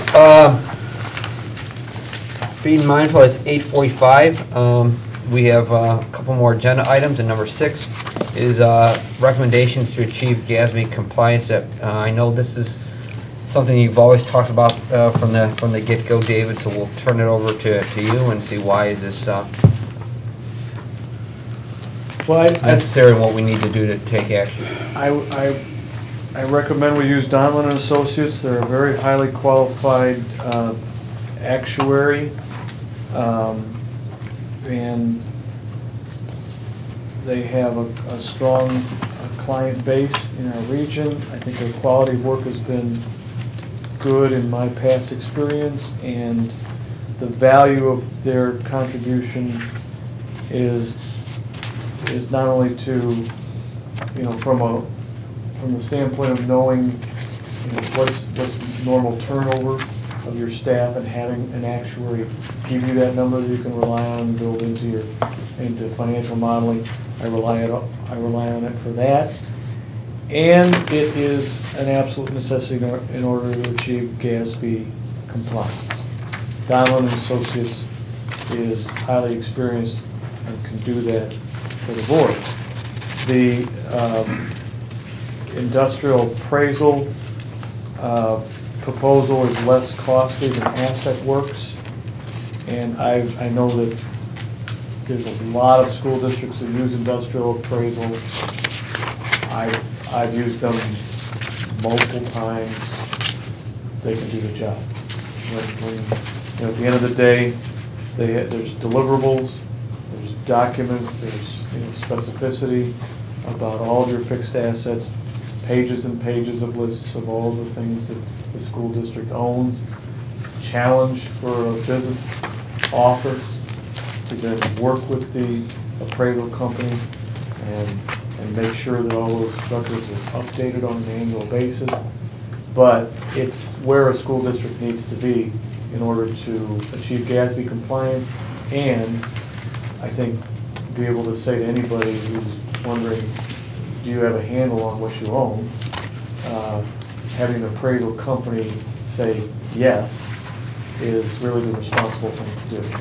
And from an insurance perspective, you really have to have something you're working with your property casualty insurance company, and in good faith, they kind of rely on school districts to do this on their own. So that if a building gets partially destroyed for whatever reason, that there's no back and forth or arguing. You know, the appraisal on file is an important document, an important part of what is insured property. So I would recommend industrial appraisal and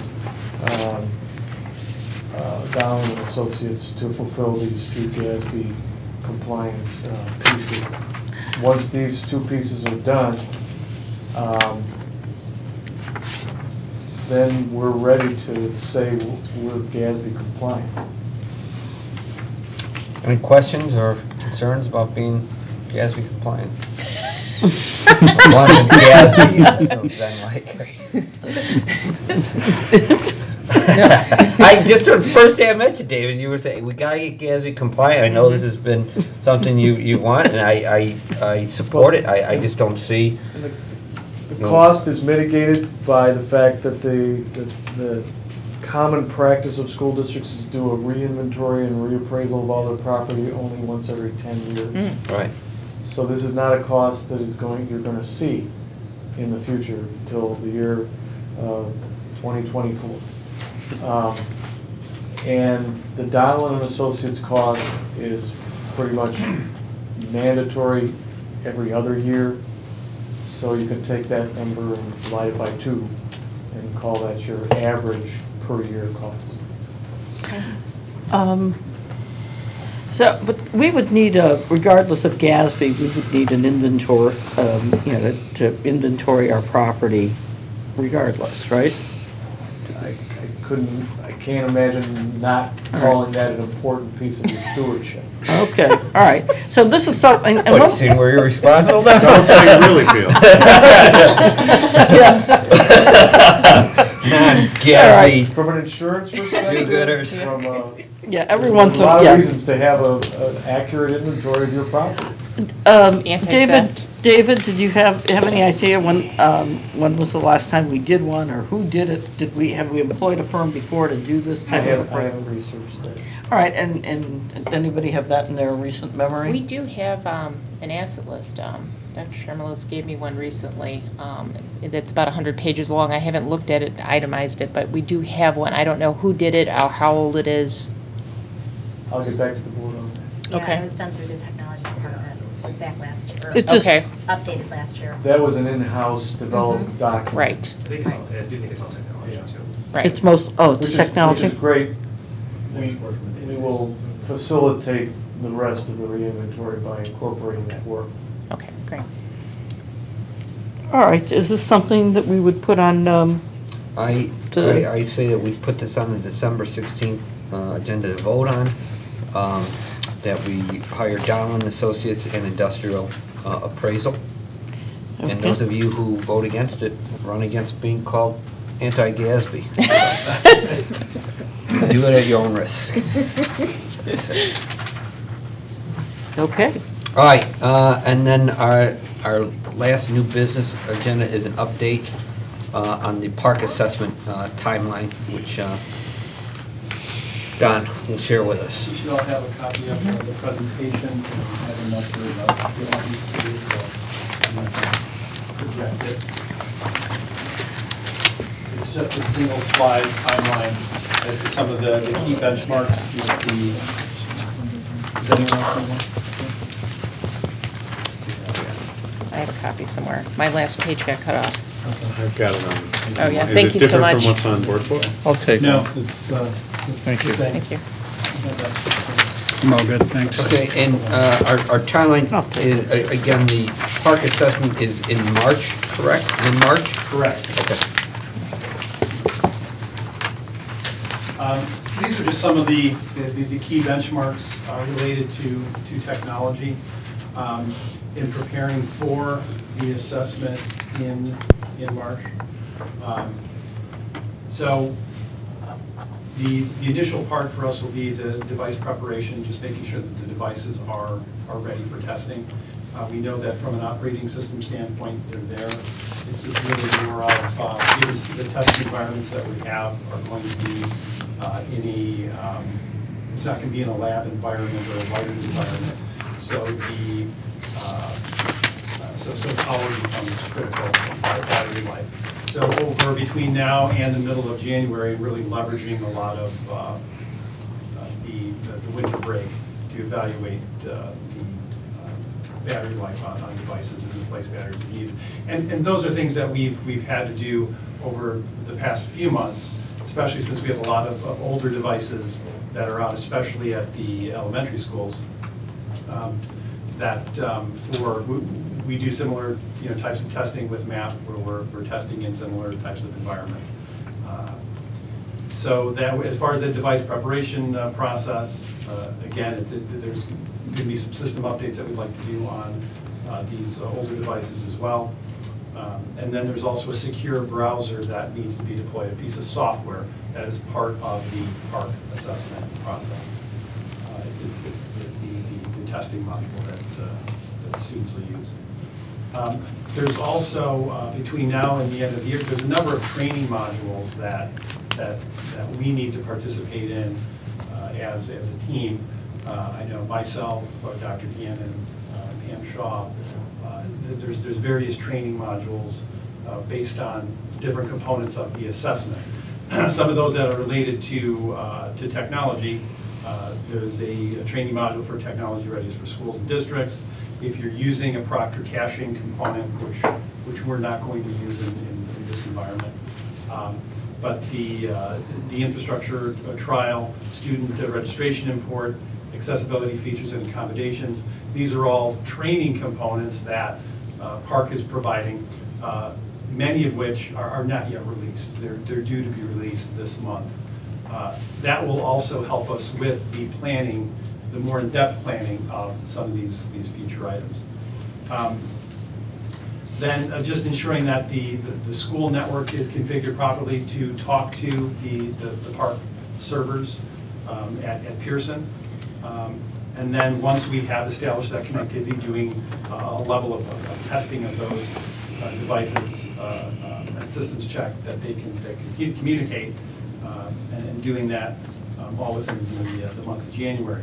And then as we look at our testing model, what is decided, as we look at the scheduling, we have to build a support model around that.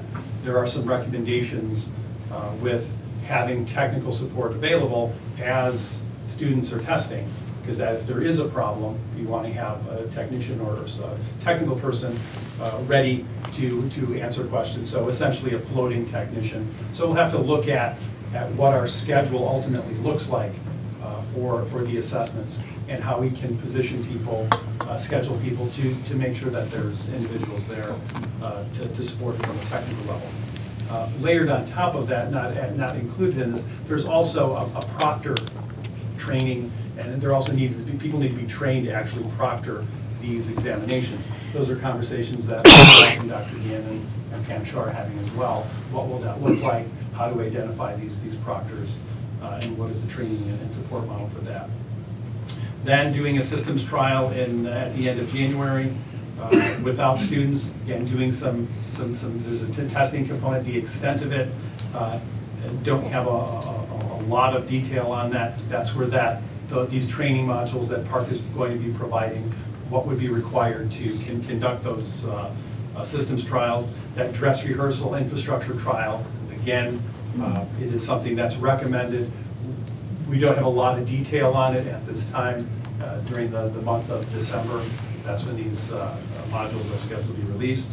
And then the final preparation is just making sure that all of the students are registered within the system, test settings are set up, and that the testing environment is frozen, in that what they don't want to have happen is some type of update runs on your systems that now interferes with the process of them testing, which if anybody has ever used a device that uses Flash or software that uses Flash, it can wreak havoc on an environment if all of a sudden you require a Flash update.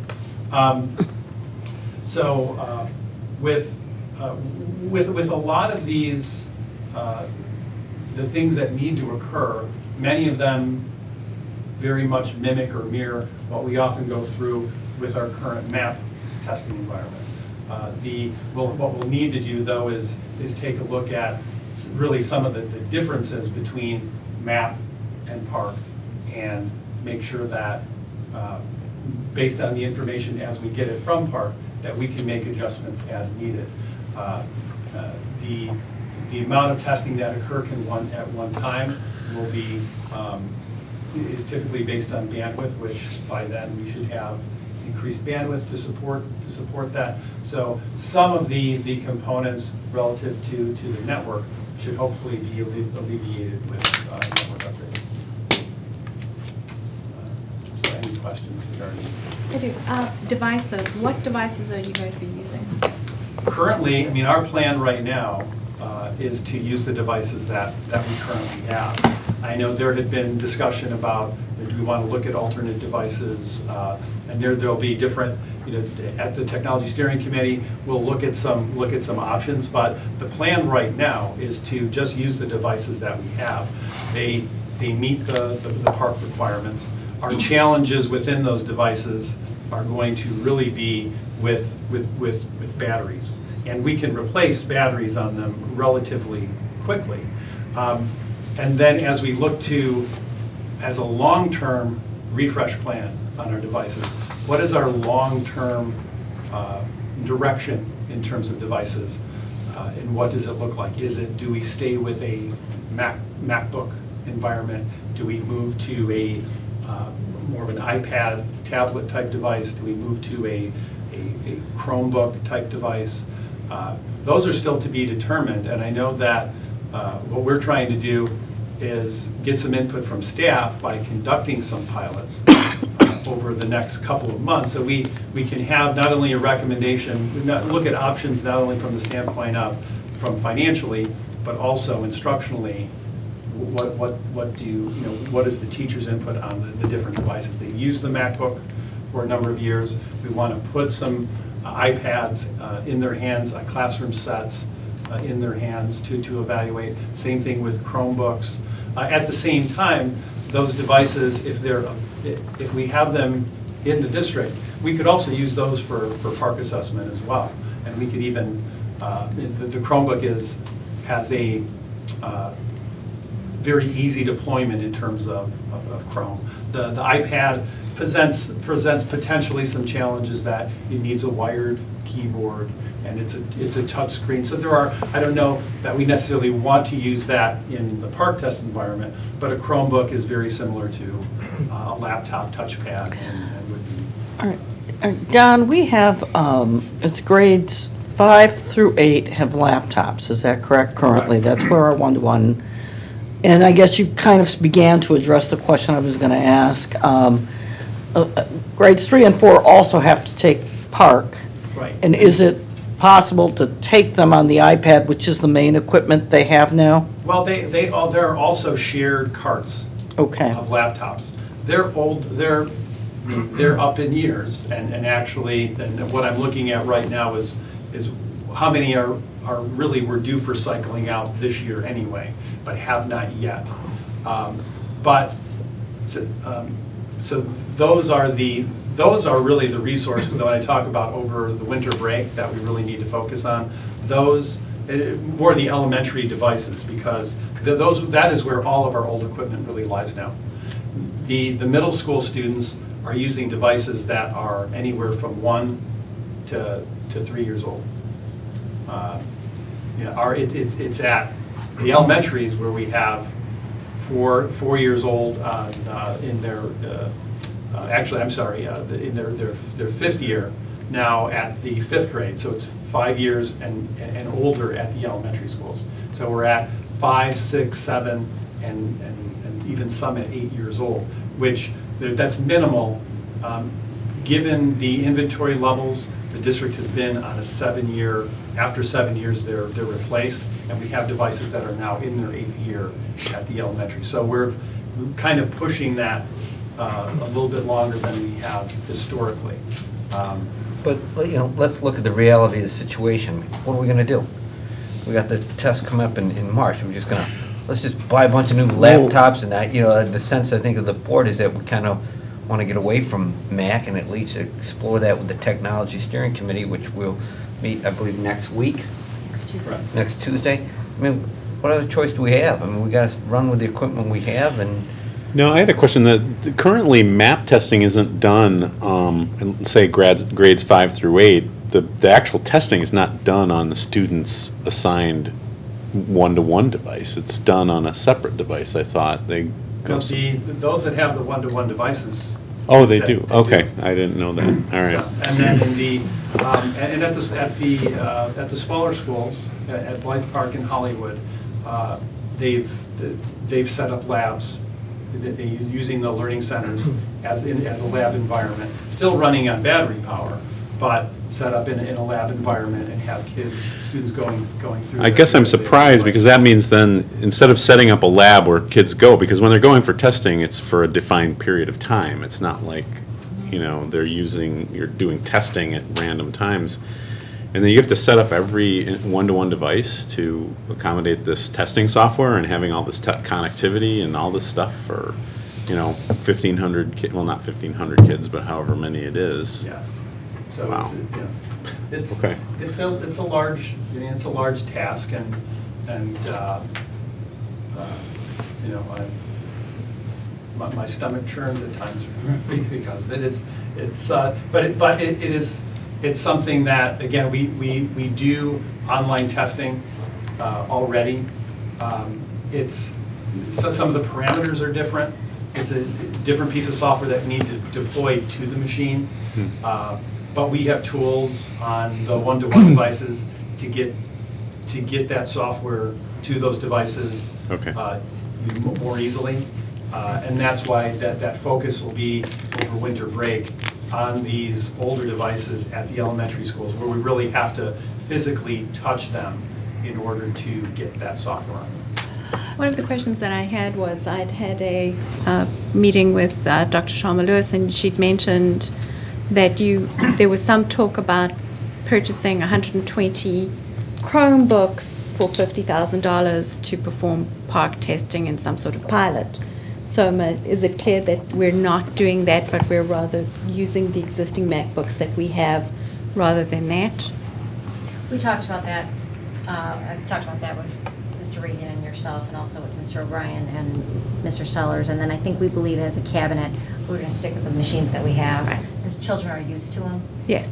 Don's going to be working with his staff over winter break to make sure that the batteries are updated and can handle that capacity. And I think then with the technology steering committee next Tuesday, we're going to look at possibly, you know, a 3 to 5 year plan of what devices we want to use. I know a couple of technology steering committee members talked about a Windows-based device, which isn't available yet. So that might be something that we're looking at, you know, going forward also. Yeah, Microsoft is essentially coming out with their version of the Chromebook, and it runs their, you know, their web-based productivity suite and services, which, you know, it's a new technology. That there aren't devices even out there yet, so it's difficult to really evaluate. And you always have to look at, you know, do you want to be bleeding edge? You know, there's and so, but it is something that I think it's always, competition is always great. And I think having now competition potentially between Microsoft and Google for, you know, I think that ultimately will, you know, the consumer will benefit long term with that, having those options. But it sounds like the jury's still out with regards to long term, what devices we're going to use. When are you going to be doing these pilots with the different devices? We have devices on order for just a single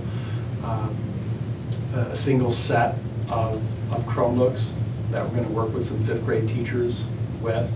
We're going to do the same thing with iPads and allow them to use those devices with students for a period of time and identify the resources that the challenge really becomes, well, how are they using their current devices, and can they do the same types of things that they're accustomed to, but also what I think some devices may ultimately provide are that they can really even extend beyond what they are currently doing.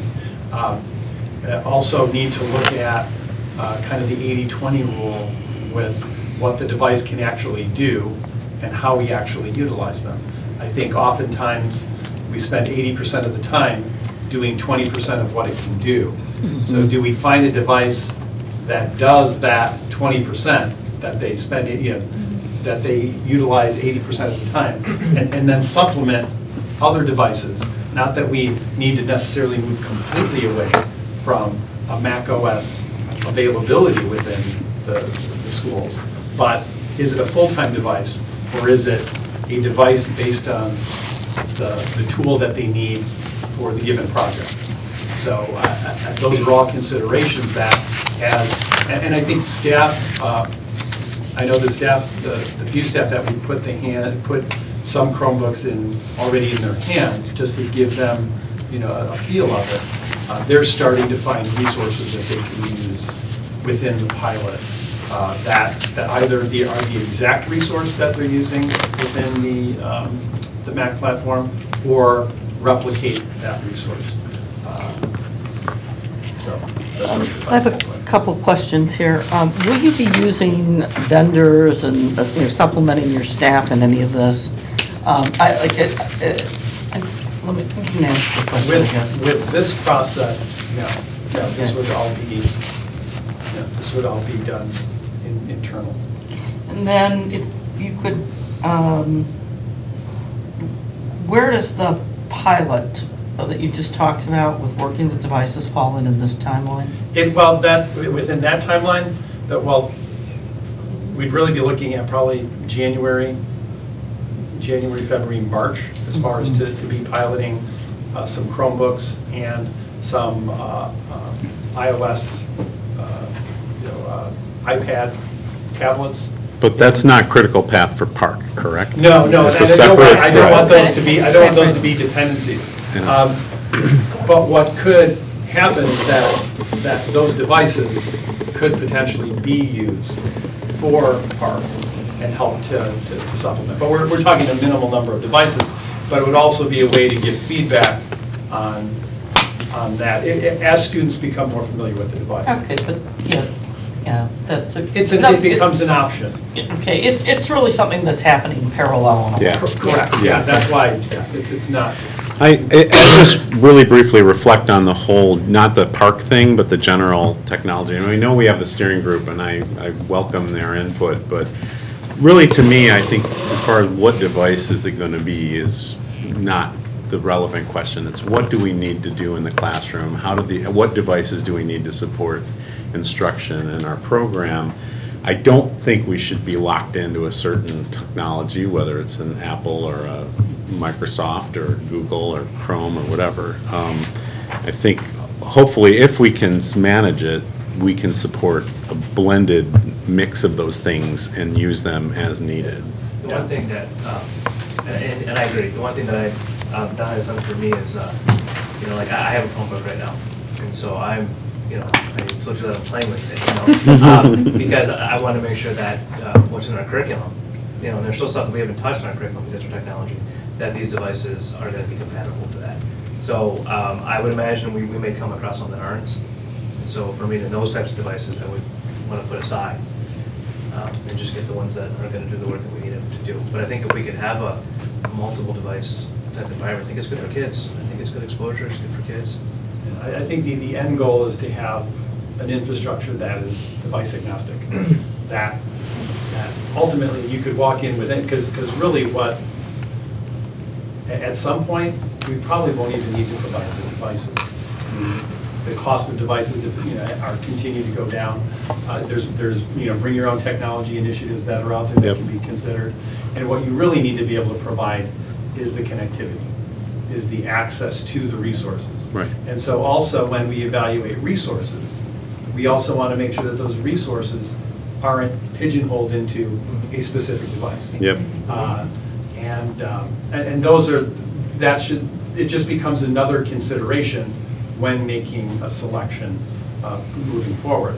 I think from the standpoint of the impact of the device on the classroom and what it allows staff to do with students, that's where I think that input from teachers is going to be critical. If they identify a device as being a game changer within their environment, if they see a device as being, well, I can do status quo with what we're doing now, and then on the other side of that, as we get beyond identifying the device, even if we identify a device that we say this is what we're going to commit to for the next few years, it doesn't mean that another device isn't going to come out that will potentially need to or can supplement.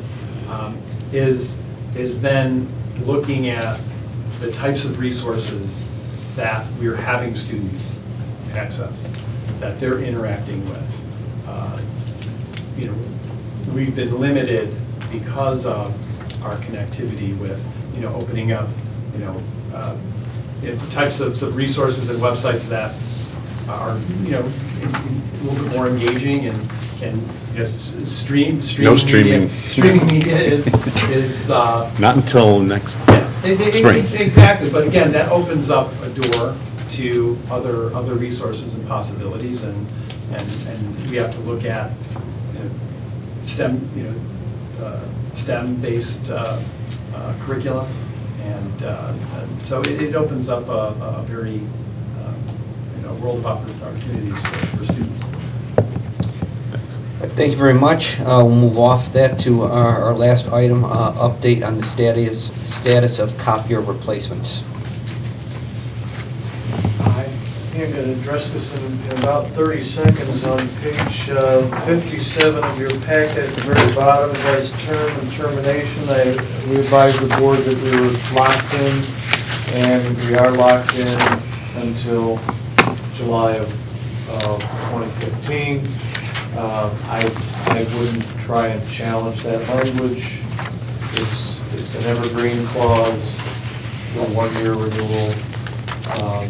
So, in probably May, we'll gear back up to making the recommendation. RICO is putting carrots in front of us as far as expediting a decision on this, but I'm not ready to talk about that. The greatest likelihood is that we'll just wait until May. Well, kudos to the RICO rep who found the loophole to stick us with the copiers till July 24th. I'm sure it's the school board that's using most copies because we keep getting dead stacks of dead trees every year. Well done. At this time, just a couple, and I'll turn it to Mary Rose, over to Mary Rose to explain the upcoming meetings and the differences in what we're going to do. All right, just to take a little bit of time with the December 16th, 2014 regular business meeting. It is at 6:30, but I want to emphasize that we are scheduling a closed session meeting prior to our meetings now from 6:30 to 7:30. And then we will convene our open session at 7:30, and it will be, for December 16th, it will be the public hearing for the tax levy. So we want to make sure that everybody understands that's when the public hearing will occur. Does public comment happen when?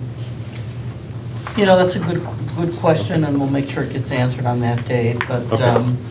But I think we typically... It'll get answered by the time we release the agenda, obviously. And we even have a tentative agenda, but I do believe in the past we've done the public hearing first. Yeah, Remember. first, but does that mean 6:30 or 7? I think we should. No, it would be 7, well, it would be after it will...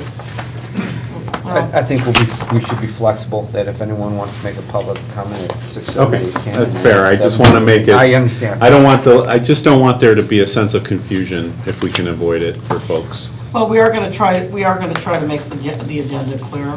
Okay. But my intent was to have public comment after any closed session. Okay. And basically start our open session at 7:30 like we normally do. Okay. The wrinkle is that we have to do the public hearing for the tax levy. That's a particular wrinkle for December 16th. Okay. And then we will have an education committee meeting on January 6th, starting at 7 p.m. January 20th, a regular business meeting at 6:30. Again, the time has been changed to accommodate a closed session prior to open session regular business meeting. And then again, another finance committee meeting on February 3rd. I'm not going to go and read them all, but You get the gist of it. I get the gist of it. Our regular business meetings now start at 6:30, closed session, open session at 7:30, and next month, December 16th, will be the public hearing for the tax levy. Very good. May I have a motion to adjourn the finance meeting? So moved. Second. Then this meeting is adjourned at 9:20.